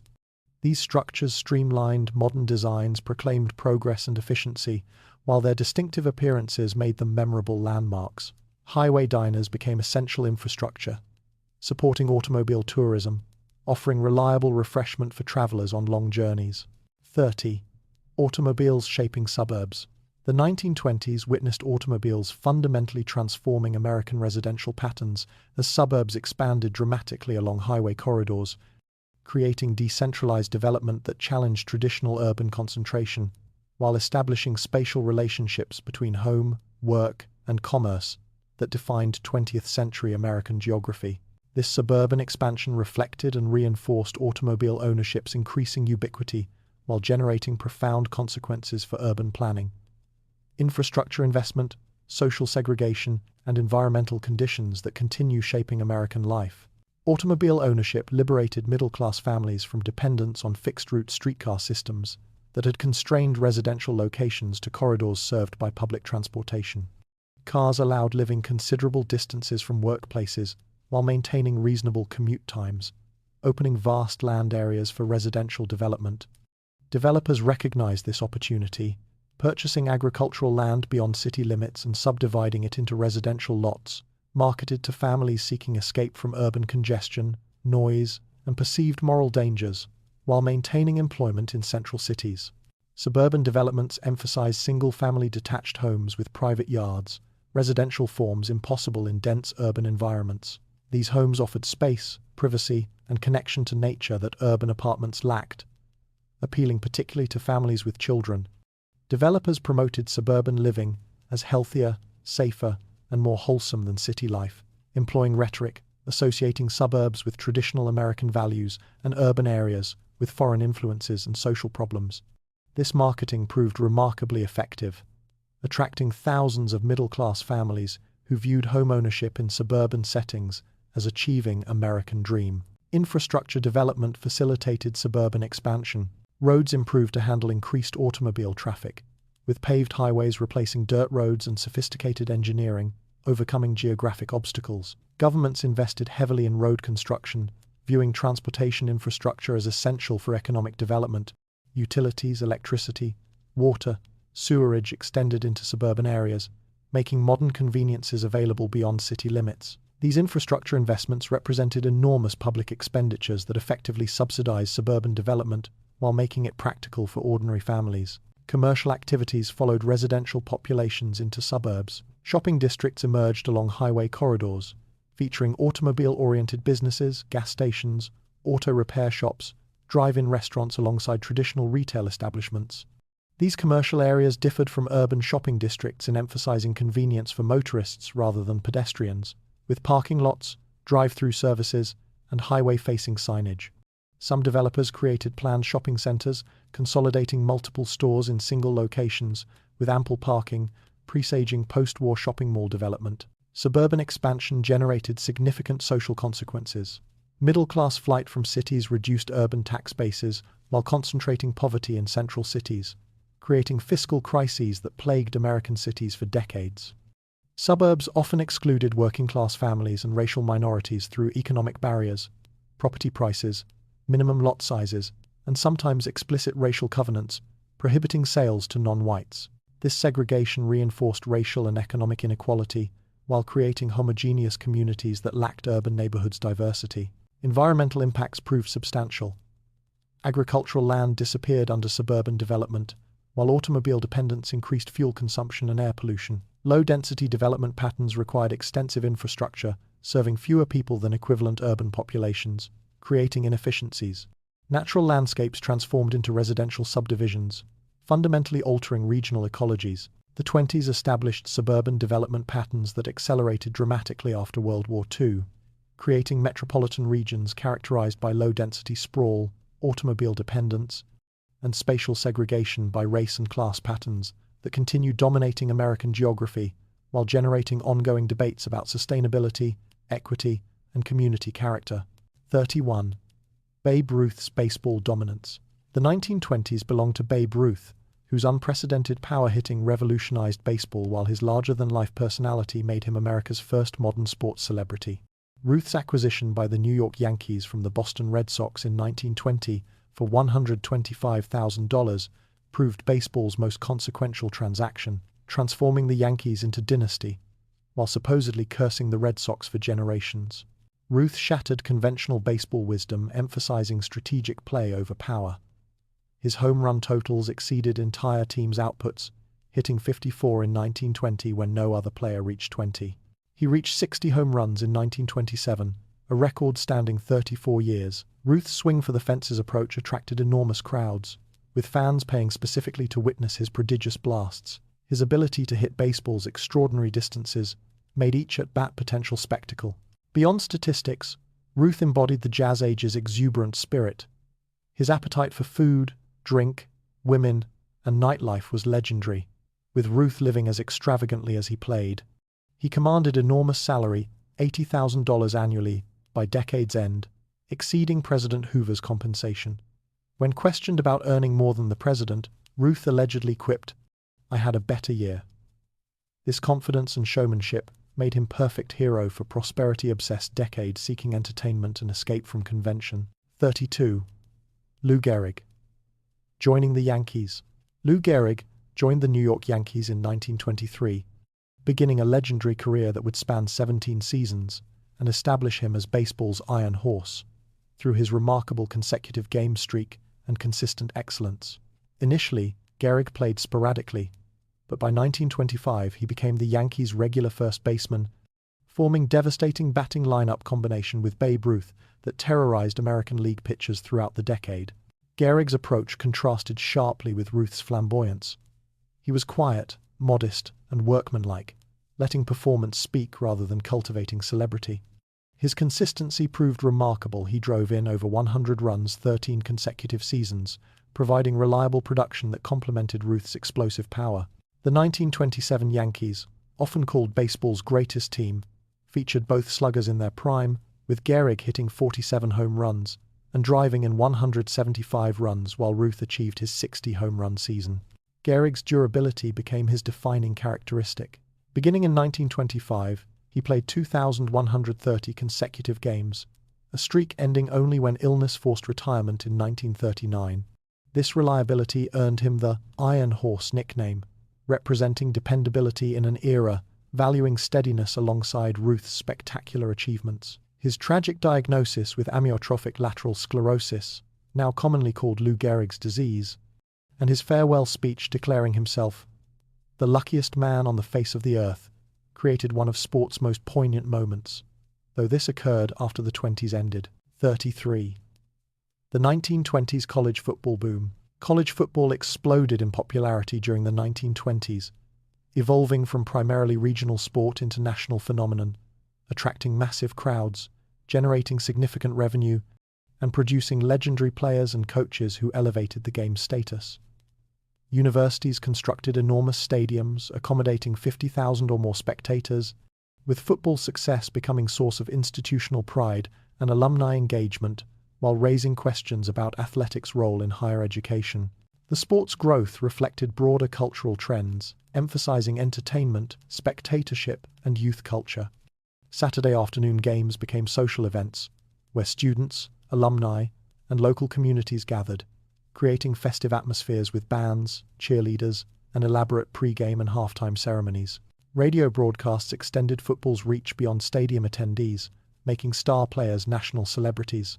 Newspaper coverage intensified, with sports writers crafting dramatic narratives around games and rivalries that captured public imagination. Legendary coaches emerged, with Knut Rockne at Notre Dame becoming the era's most celebrated. Rockne's innovative tactics, motivational skills, and ability to schedule games nationwide built Notre Dame into national power. His Four Horsemen, backfield of 1924, achieved legendary status through sportswriter Grantland Rice's poetic description. Other coaches like Pop Warner, Amos Alonzo Stagg, and Fielding Yost similarly built programs combining athletic excellence with institutional prestige. Players like Red Grange, the Galloping Ghost, transcended college football, attracting unprecedented attention and demonstrating sports potential for creating celebrity.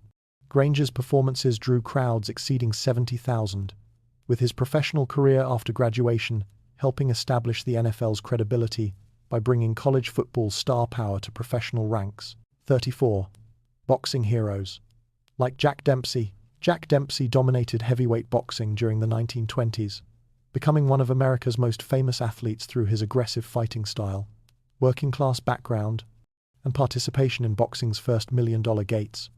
Dempsey held the heavyweight championship from 1919 through 1926, defending successfully 5 times before losing to Gene Tunney in controversial circumstances that generated enormous public interest and established boxing as major commercial sport. Dempsey's appeal transcended boxing expertise. His rugged appearance, ferocious attacking style, and rags-to-riches story resonated with working-class audiences, while his fame attracted broader attention. He embodied masculine ideals, emphasizing physical courage, strength, and willingness to engage in brutal combat for glory and fortune. His fights became major cultural events, with the 1927 Dempsey-Tunney rematch drawing over 100,000 spectators and generating approximately $2.6 million in gate receipts, astronomical sums demonstrating boxing's commercial potential. The long count controversy in the Tunney rematch became sports legend. After Dempsey knocked Tunney down, he failed immediately, retreating to a neutral corner as rules required, delaying the referee's count and giving Tunney additional recovery time. Tunney survived and won by decision, but debate raged whether Dempsey had been robbed of victory. This controversy enhanced boxing's dramatic appeal, while demonstrating how sports narratives could captivate national attention. Boxing's popularity during the 1920s reflected the era's fascination with physical spectacle, individual achievement, and dramatic conflict, establishing patterns that continued influencing American sports culture throughout the 20th century. 35. Growth of the NFL. The National Football League struggled establishing itself during the 1920s, operating as loosely organized collection of franchises, primarily in Midwestern industrial cities with modest fan bases, financial instability, and limited public recognition compared to college football's enormous popularity. The league, founded in 1920 as the American Professional Football Association, before renaming itself the NFL in 1922, faced numerous challenges including franchise instability, player movement between teams, gambling scandals, and competition from rival leagues. Professional football's development required overcoming public perception that it was inferior to college football and potentially corrupt. Many Americans viewed professional sports skeptically, believing amateur athletics represented purer competition untainted by monetary considerations. College football's pageantry, institutional connections, and established traditions made it far more appealing to middle-class audiences who provided most sporting events revenue. The NFL's breakthrough came when Red Grange, college football's biggest star, signed with the Chicago Bears immediately after his final college game in 1925. Grange's professional career, though brief due to injuries, brought unprecedented attention and credibility to professional football. His barnstorming tour with the Bears drew large crowds, curious to see the famous Galloping Ghost, demonstrating that professional football could attract paying customers if it featured recognizable stars. Despite Grange's impact, the NFL remained relatively minor operation throughout the 1920s. Teams played limited schedules, rosters were small, and player compensation was modest. Many franchises failed financially, with teams frequently folding or relocating. Nevertheless, the decade established the NFL's foundation, creating organizational structures and competitive frameworks that would support professional football's eventual rise to become America's most popular sport in subsequent decades. 36. The 1924 Paris Olympics. The 1924 Summer Olympics in Paris showcased international athletic competition while demonstrating sports potential for fostering international understanding and national pride during the post-war period. These games, immortalized in the film Chariots of Fire, featured approximately 3,000 athletes from 44 nations competing in 17 sports, with American athletes dominating many events and demonstrating the United States' emergence as international sporting power. American track and field athletes particularly excelled, with runner Paavo Nurmi of Finland and American swimmer Johnny Weissmuller becoming the game's biggest stars. Weissmuller won 3 gold medals and 1 bronze, establishing himself as swimming's dominant figure before later achieving Hollywood fame playing Tarzan. American athletes won numerous track and field medals, demonstrating training methods and athletic programs that other nations studied and attempted replicating. The Olympics provided opportunities for national self-expression and international comparison beyond mere athletic competition. Nations viewed medal counts as reflecting national vigor and superiority, with newspapers tracking standings and celebrating victories as validation of national character. The Games occurred during relatively peaceful international period, allowing focus on athletic competition rather than political tensions Though nationalist feelings certainly influenced how countries and media interpreted results, women's participation expanded compared to previous Olympics, though opportunities remained limited to sports considered appropriately feminine. Female athletes competed in swimming, tennis, and limited track and field events, with their participation generating debates about women's physical capabilities and whether strenuous athletic competition threatened feminine health or propriety controversies, reflecting broader tensions regarding women changing social roles during the 20s. 37. Tennis stars. Like Bill Tilden dominated men's tennis during the 1920s, winning 7 U.S. national championships and 3 Wimbledon titles, while revolutionizing the sport through his powerful serve, analytical approach, and theatrical personality. Tilden's reign from 1920 through 1926 established American tennis supremacy internationally, while his celebrity status demonstrated individual sports' potential for creating recognizable stars who attracted public attention and elevated their sports profiles. Tilden brought unprecedented power and strategic sophistication to tennis, studying opponents meticulously and adjusting tactics accordingly. His serve and forehand were devastating weapons, while his court coverage and shot variety kept opponents constantly defending. Beyond physical skills, Tilden possessed competitive intensity and mental toughness that wore down rivals. His dominance seemed almost effortless, as he won matches convincingly while making tennis appear elegant and controlled rather than merely physically demanding. His personality attracted attention beyond tennis circles. Tilden was articulate, cultured, and theatrical, with interests spanning literature, theatre, and music. He wrote instructional books and newspaper columns analyzing tennis strategy, helping popularize the sport among broader audiences. His homosexuality, though never publicly acknowledged during his playing career, influenced his interactions and eventual difficulties after retirement, though during the 20s his celebrity status largely protected him from scrutiny. Women's tennis also flourished during this period, with players like Helen Wills and Suzanne Lenglen achieving fame comparable to male stars. Lenglen particularly captivated audiences with her graceful style and fashionable attire, demonstrating that female athletes could be both competitive and feminine, challenging assumptions about women's athletic participation while expanding opportunities for future generations. 38. Women in competitive sports. The 1920s witnessed significant expansion of women's competitive sports participation as female athletes challenged Victorian-era assumptions about women's physical limitations and appropriate activities, while achieving recognition for athletic accomplishments in swimming, tennis, track and field, and other sports. This progress occurred despite considerable opposition from medical authorities, educators, and social conservatives who worried that strenuous athletic competition threatened women's health and femininity. Swimming provided particularly prominent platform for female athletes, with Olympic competition and professional exhibitions showcasing women's abilities. Gertrude Edel became international celebrity in 1926 by swimming the English Channel faster than any previous male swimmer, demonstrating women's endurance and strength while inspiring countless young women to pursue athletic ambitions. Her achievement generated enormous publicity, with ticker-tape parades celebrating her return to New York attracting massive crowds. Track and field opportunities expanded gradually, though women's events remained limited compared to men's competitions.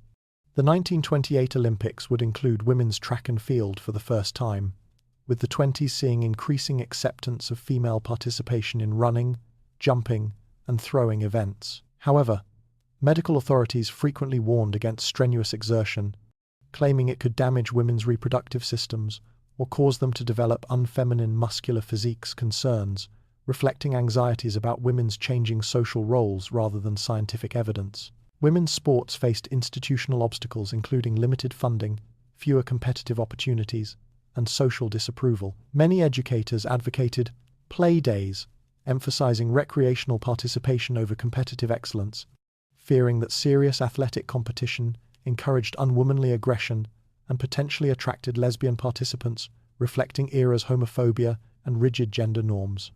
Despite these barriers, female athletes persevered, establishing foundations for subsequent generations' expanded opportunities. 39. Rise of golf as leisure sport. Golf expanded dramatically during the 1920s, from elite pastime played primarily by wealthy men at exclusive country clubs, into increasingly popular sport, attracting middle-class participants and spectators, with legendary players like Bobby Jones achieving celebrity status, while new public courses democratized access somewhat, though the sport retained significant class associations and barriers to participation for working-class Americans and racial minorities.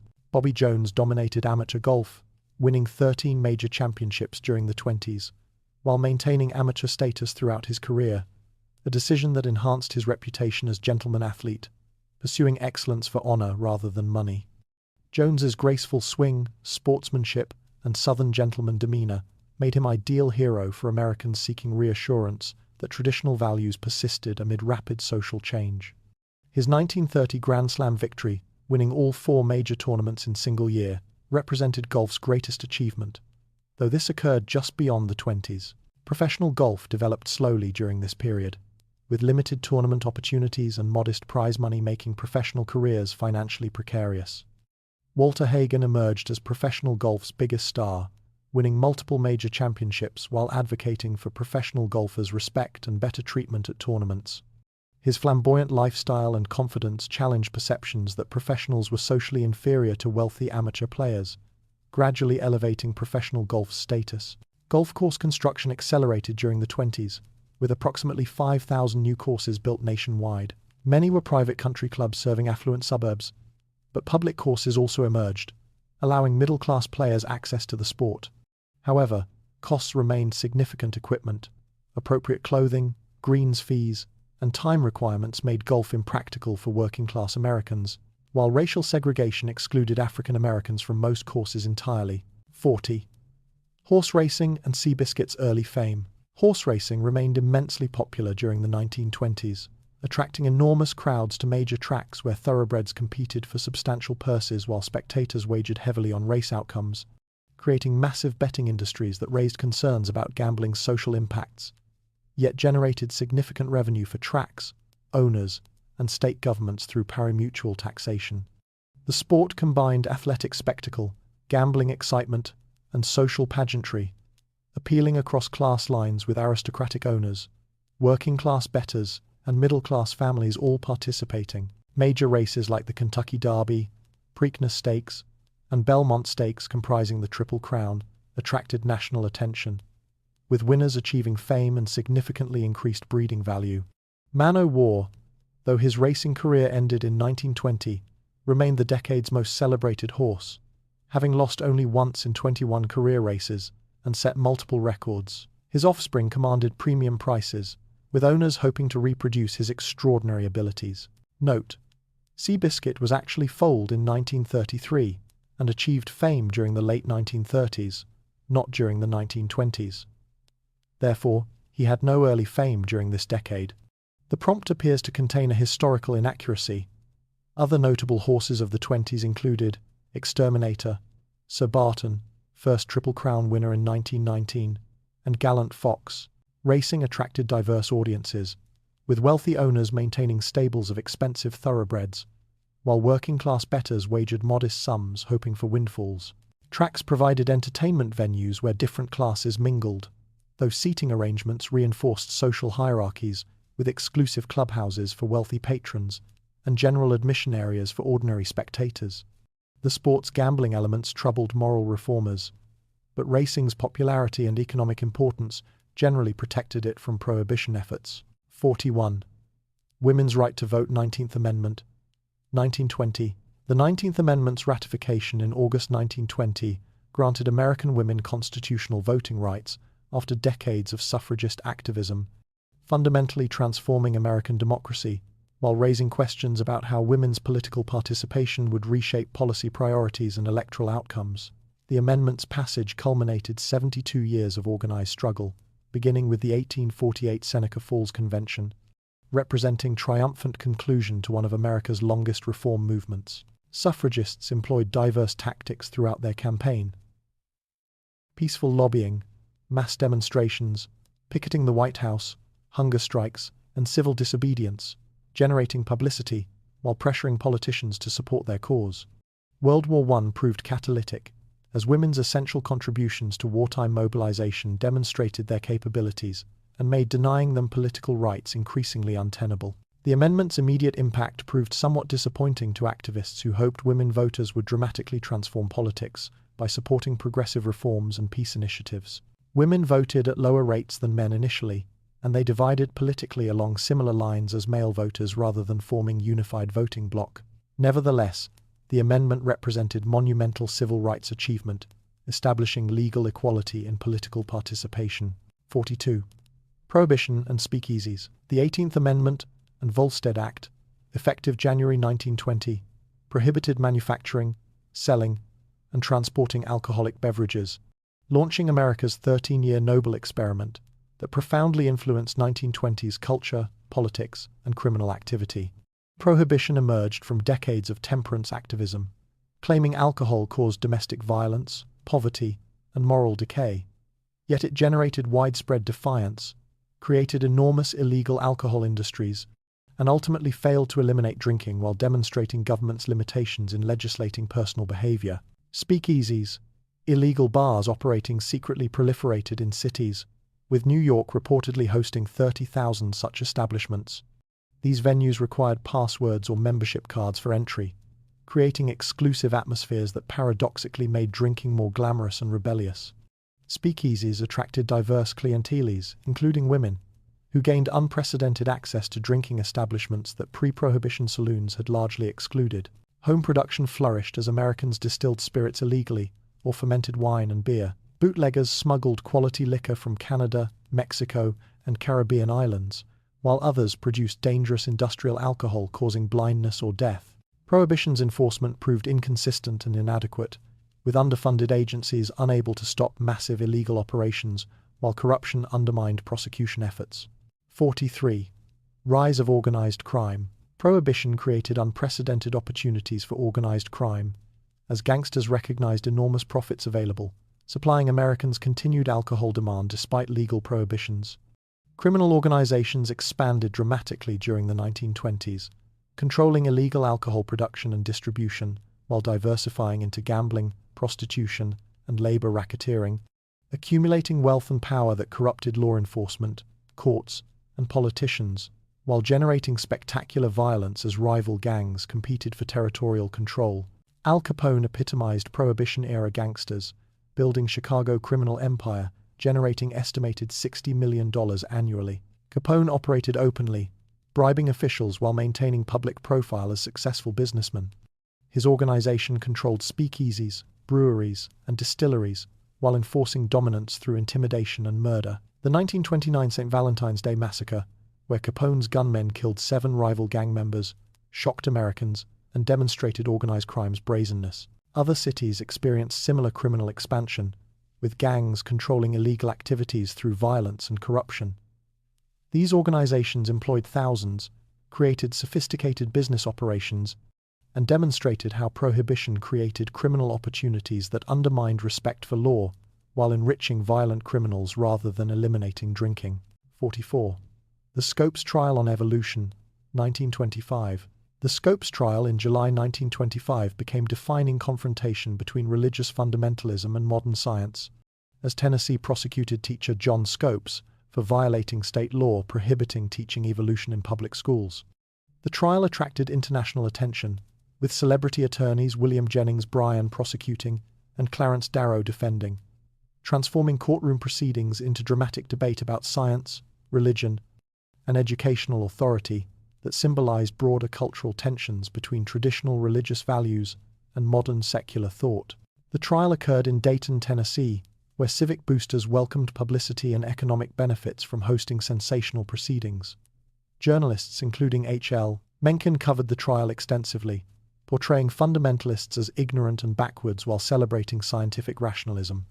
Radio broadcast proceedings nationally, making it among America's first media spectacle trials, demonstrating electronic communications' power for creating shared national experiences. Bryan's prosecution emphasized biblical literalism and communities' rights to control educational content, while Darrow challenged fundamentalist interpretations and defended scientific inquiry. The trial's climax occurred when Darrow called Bryan as expert witness on the Bible, exposing inconsistencies in literal interpretations. Scopes was convicted and fined minimally, but the trial damaged fundamentalism's reputation while failing to resolve underlying tensions between religious and scientific worldviews. 45. Immigration quotas and cultural shifts. Congress passed restrictive immigration legislation during the early 1920s, dramatically reducing immigration from Southern and Eastern Europe, while virtually prohibiting Asian immigration, reflecting nativist anxieties about preserving American cultural homogeneity and protecting native-born workers from labor competition. The 1921 Emergency Quota Act and 1924 Immigration Act established national origins, quotas favoring Northern and Western European immigrants, while severely limiting others, fundamentally altering American immigration patterns for decades. These restrictions emerged from multiple motivations: racist beliefs about certain nationalities' inferiority, fears that immigrants wouldn't assimilate, concerns about political radicalism among immigrant communities, and labor unions' desires to reduce worker competition. The legislation explicitly discriminated based on national origin, with quotas calculated to maintain America's existing ethnic composition rather than allowing unrestricted immigration that had characterized previous eras. The law's impact proved profound and lasting. Immigration from Italy, Poland, Russia, and other Eastern European nations plummeted, separating families and preventing refugees from escaping future persecution. Asian exclusion continued discriminatory policies while straining diplomatic relations. The restrictions contributed to cultural stasis, limiting the diversity that had characterized earlier American development while reinforcing Anglo-Saxon Protestant dominance. 46. Ku Klux Klan's resurgence. The Ku Klux Klan experienced dramatic resurgence during the 1920s, expanding from Southern regional organization focused on terrorizing African Americans into national movement claiming millions of members across regions, targeting not only Black Americans but also Catholics, Jews, immigrants, and anyone perceived as threatening white Protestant dominance. This second Klan emerged in 1915, but reached peak influence during the early 1920s through effective organizing, exploiting nativist anxieties, and presenting itself as defender of traditional American values against modernity's threats. The 1920s Klan operated more openly than its Reconstruction predecessor, holding mass rallies, parades, and cross-burnings, while endorsing political candidates and influencing elections in numerous states. Indiana, Oregon, and Oklahoma experienced particularly strong Klan presence, with members including politicians, businessmen, and professionals, rather than only marginal extremists. The organization promoted 100% Americanism, advocating immigration restriction, prohibition enforcement, and Protestant moral standards, while opposing Catholic political participation and African American civil rights. The Klan's influence declined rapidly after mid-decade due to leadership scandals, internal conflicts, and public backlash against its extremism, though its temporary power demonstrated how racist and nativist ideologies could attract mainstream support during periods of rapid social change and cultural anxiety. 47. Labor strikes and union activity. The 1920s witnessed significant labor conflict as unions struggled, maintaining wartime gains against business counteroffensives seeking to restore management prerogatives and reduce labor costs.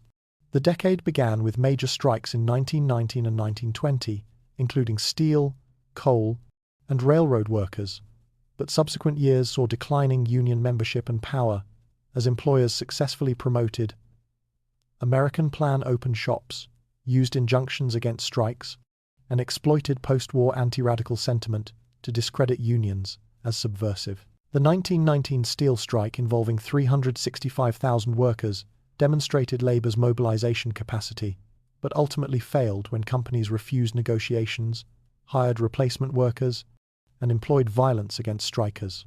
The strike's collapse discouraged unionization, while demonstrating management's willingness to crush labor organization. Coal miners struck repeatedly throughout the decade, facing similar resistance and limited success despite harsh working conditions justifying their demands. Union membership declined from approximately 5 million in 1920 to approximately 3.4 million by 1929. As prosperity reduced workers' militancy, mechanization eliminated jobs, and employers aggressively opposed organization. This period represented significant setback for American labor movement, though it would revive during Depression years when economic crisis made workers more receptive to collective action. 48.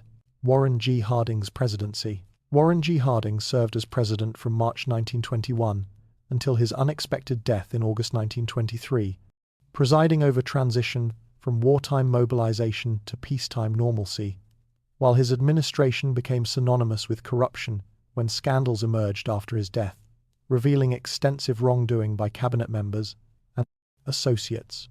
Harding, previously an Ohio senator, won the 1920 election promising return to normalcy after Wilson's progressive activism and wartime disruptions, appealing to Americans, exhausted by reform crusades and international commitments. Harding's presidency emphasized business-friendly policies including tax reductions, tariff increases, and limited government intervention in economy. His cabinet included capable members like Commerce Secretary Herbert Hoover and Treasury Secretary Andrew Mellon, but also corrupt officials who exploited positions for personal enrichment. The Teapot Dome scandal, where Interior Secretary Albert Fall accepted bribes for leasing federal oil reserves to private companies, became synonymous with governmental corruption. Harding's gregarious personality and common touch made him personally popular, but his intellectual limitations and poor judgment selecting associates undermined his presidency. His sudden death from apparent heart attack during Western tour prevented him from addressing emerging scandals, though his reputation suffered tremendously as investigations revealed administration corruption's extent. History generally judges Harding among America's worst presidents due to these scandals, despite his personal popularity and some policy successes. 49. Calvin Coolidge's Silent Cal image. Calvin Coolidge became president upon Harding's death in August 1923, serving until March 1929 while embodying conservative governance, emphasizing limited government, business prosperity, and fiscal restraint.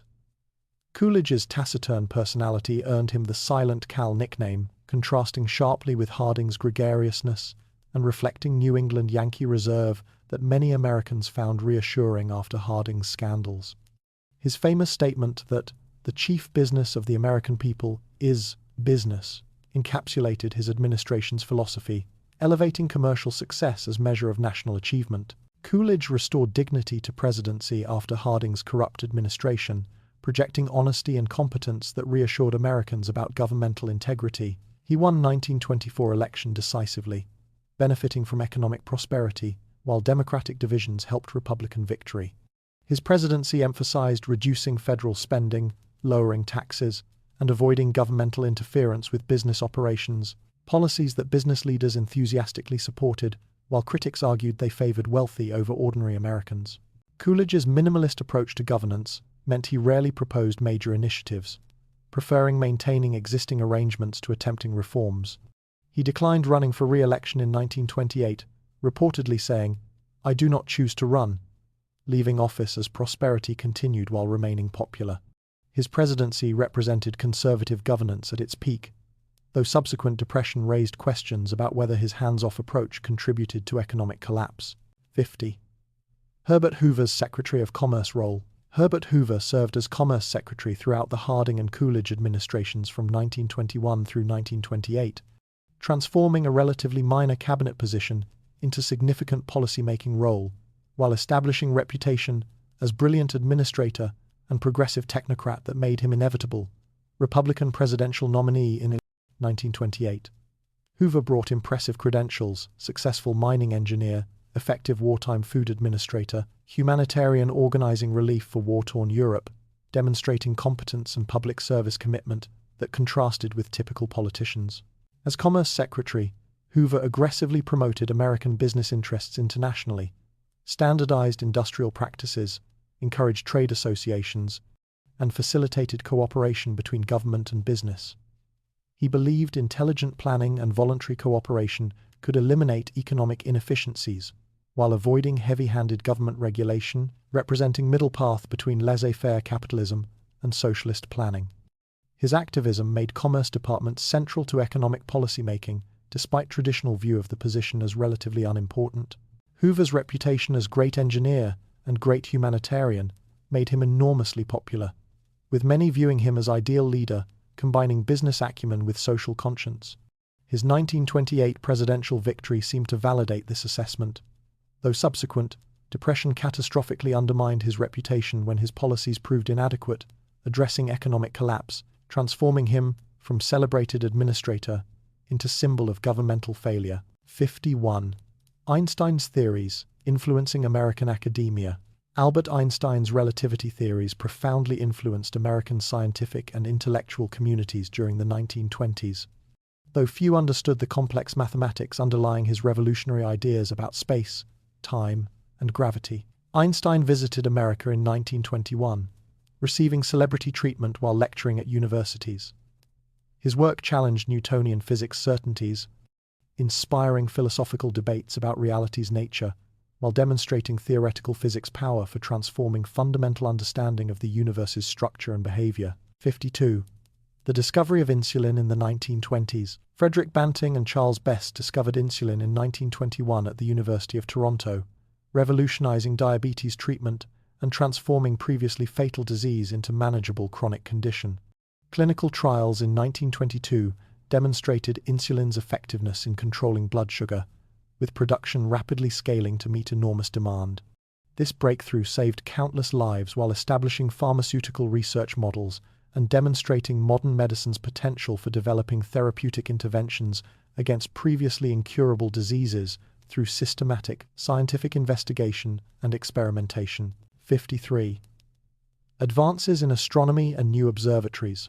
American astronomy advanced significantly during the 1920s through powerful new telescopes and observatories, particularly Mount Wilson Observatory in California, where Edwin Hubble's observations proved galaxies existed beyond the Milky Way and demonstrated the universe's expansion. These discoveries revolutionized cosmology, expanding understanding of the universe's scale while challenging previous assumptions about humanity's place in cosmos. Improved instrumentation and systematic observation programs established American leadership in astronomical research that continued throughout the 20th century. 54. Chemistry breakthroughs in plastics. Chemical industry developed synthetic plastics during the 1920s, creating materials with properties impossible in natural substances.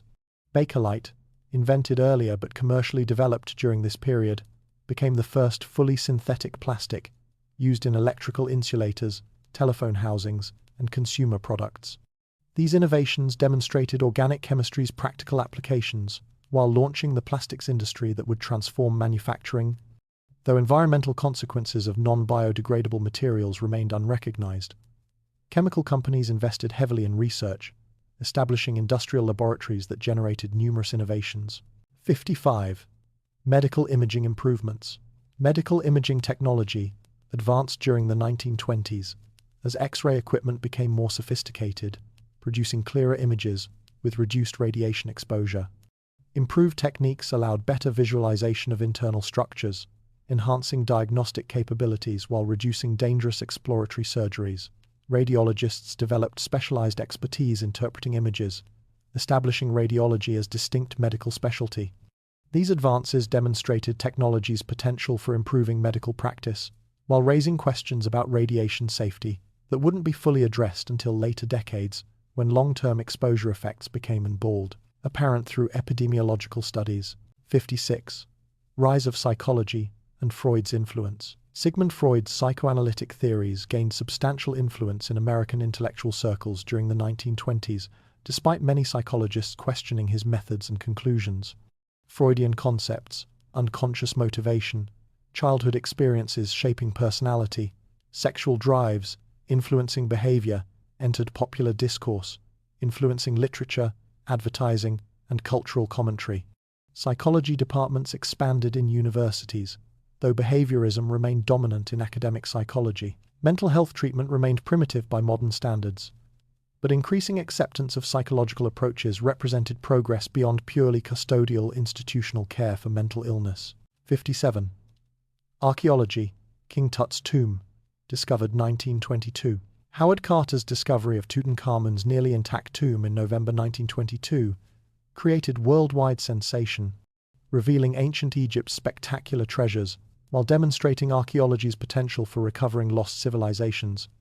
The tomb's extraordinary artifacts, golden mask, elaborate furniture, jewelry captivated public imagination, generating Egyptomania, influencing fashion, architecture, and popular culture. The discovery occurred when archaeology was transitioning toward more scientific methods, with Carter's careful documentation and preservation setting standards. Media coverage made archaeology accessible to mass audiences, inspiring public interest in ancient history. 58. Development of antibiotics research. Alexander Fleming discovered penicillin's antibacterial properties in 1928 when mold contamination killed bacteria in his laboratory cultures. Though recognizing this observation's significance, Fleming couldn't purify penicillin for clinical use, and practical antibiotic development wouldn't occur until World War II. Nevertheless, the 1920s saw increased understanding of bacterial infections and growing recognition that chemical substances might combat diseases. This research established foundations for antibiotics revolution that would transform medicine, dramatically reducing mortality from previously deadly infections. 59. Early weather forecasting tools. Meteorology advanced during the 1920s as improved instruments, standardized observation networks, and theoretical understanding enhanced weather prediction capabilities. Weather balloons carrying instruments to high altitudes provided atmospheric data previously unavailable. Telegraph and radio networks allowed rapid data sharing between observation stations, enabling forecasters to track weather systems across regions. Aviation's growth increased demand for accurate forecasts, driving meteorological investment.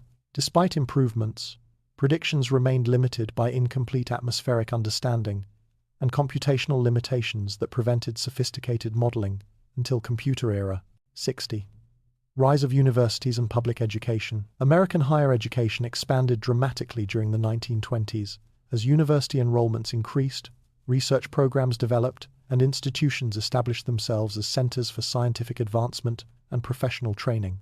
State universities grew particularly rapidly, providing affordable education to middle-class students, while agricultural and mechanical colleges expanded practical training programs. High school attendance also increased substantially as more students completed secondary education, though racial segregation limited educational opportunities for African Americans. This educational expansion created a more educated workforce, while establishing universities as essential institutions for knowledge production and social mobility. 61. Jazz age slang like bee's knees. The 1920s created colorful slang including bee's knees, cat's pajamas, and the berries, reflecting youth culture's playful rebellion against convention. 62. Hollywood's golden age beginnings. Hollywood established itself as entertainment capital during the 1920s, with major studios producing hundreds of films annually for growing audiences. 63. First Academy Awards in 1929. The Academy of Motion Picture Arts and Sciences held the first Academy Awards ceremony in May 1929, honoring films from 1927 and 1928. 64. Popular magazines like the Saturday Evening Post. The Saturday Evening Post reached millions of readers weekly during the 1920s, featuring Norman Rockwell covers and stories reflecting middle-class American values. 65. Advertising. Boom in newspapers. Newspaper advertising exploded during the 1920s as businesses recognized print media's power for reaching consumers and promoting products nationwide. 66.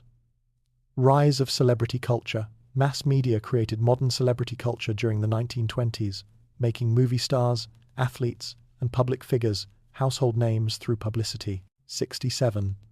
Cartoon characters, like Felix the Cat. Felix the Cat became a popular animated character during the 1920s, appearing in silent film shorts and demonstrating animation's entertainment potential. 68. Pulp fiction magazines. Inexpensive pulp magazines flourished during the 1920s, publishing adventure, detective, and science fiction stories printed on cheap paper for mass audiences. 69. Radio soap operas. Radio began developing serialized drama programs during the late 1920s, establishing formats that would become soap operas in subsequent decades. 70. Birth of comic strips. Newspaper comic strips gained popularity during the 1920s, with characters like Little Orphan Annie entertaining readers and establishing sequential storytelling conventions. 71. Art Deco buildings. Rising in New York. Art Deco architecture flourished in New York during the 1920s, with geometric designs and luxurious materials creating distinctively modern urban aesthetics. 72. Empire State Building planning stages. Plans for the Empire State Building developed during the late 1920s, with construction beginning in 1930 on Manhattan's tallest skyscraper. 73. Skyscraper race in Chicago. Chicago experienced skyscraper construction boom during the 1920s, with architects designing innovative tall buildings competing for height and architectural distinction. 74. Roadside billboards emerging. Automobile travel's growth spawned roadside billboard advertising during the 1920s, creating visual clutter that eventually prompted regulation and beautification efforts. 75. Expansion of suburban housing. Suburban residential development accelerated during the 1920s as automobiles enabled commuting, creating new neighborhoods surrounding major American cities. 76. Architecture, influenced by Bauhaus. German Bauhaus design principles began influencing American architecture during the late 1920s, emphasizing functional modernism over historical ornamentation. 77. Radio City Music Hall plans. Plans for Radio City Music Hall developed during the late 1920s as part of Rockefeller Center, opening in 1932. 78. Chrysler Building's beginnings. The Chrysler Building's construction began in 1928, with Walter Chrysler financing the Art Deco skyscraper as corporate headquarters and monument. 79. Hollywood mansions. Successful film stars built elaborate mansions in Hollywood Hills and Beverly Hills during the 1920s, displaying wealth through architectural extravagance. 80. State fairs and exhibitions. State fairs flourished during the 1920s, showcasing agricultural products, technology, and entertainment, while providing communities with annual celebratory gatherings. 81. Rise of the Harlem Renaissance in poetry. The Harlem Renaissance produced extraordinary poetry during the 1920s, with African American writers creating works celebrating Black identity and experience. 82. Langston Hughes's poetry shaping culture. Langston Hughes emerged as major poetic voice during the 1920s, writing verses capturing African American life and incorporating jazz rhythms. 83. African American jazz icons. African American musicians, including Louis Armstrong, Duke Ellington, and Bessie Smith, dominated jazz during the 1920s, creating America's original art form. 84. The Great Migration Northward. Hundreds of thousands of African Americans migrated from the South to northern cities during the 1920s, seeking economic opportunities and escaping Jim Crow oppression. 85. Women's workplace roles shifting. Women increasingly entered workforce during the 1920s, though primarily in traditionally feminine occupations like teaching, nursing, clerical work, and retail sales. 86. Flapper lifestyle and independence. Flappers embodied female independence during the 1920s, challenging Victorian conventions through fashion, behavior, and demands for personal and sexual autonomy. 87. Early LGBTQ communities in urban areas. Urban areas, particularly New York and San Francisco, developed nascent LGBTQ communities during the 1920s, despite legal persecution and social stigmatization. 88. New ideas in education reform. Progressive education reform advanced during the 1920s, with educators emphasizing child-centered learning, practical skills, and individual development over rote memorization. 89. Religious revival movements. Religious fundamentalism strengthened during the 1920s, with revival meetings and conservative denominations resisting modernist theology and secular cultural trends. 90. Political cartoons shaping opinion.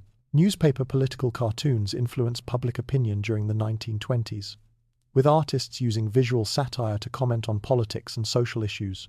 91. Stock market boom of the late 20s. Stock prices soared during the late 1920s as speculative fever gripped investors, creating unsustainable bubble built on margin buying and optimism. 92.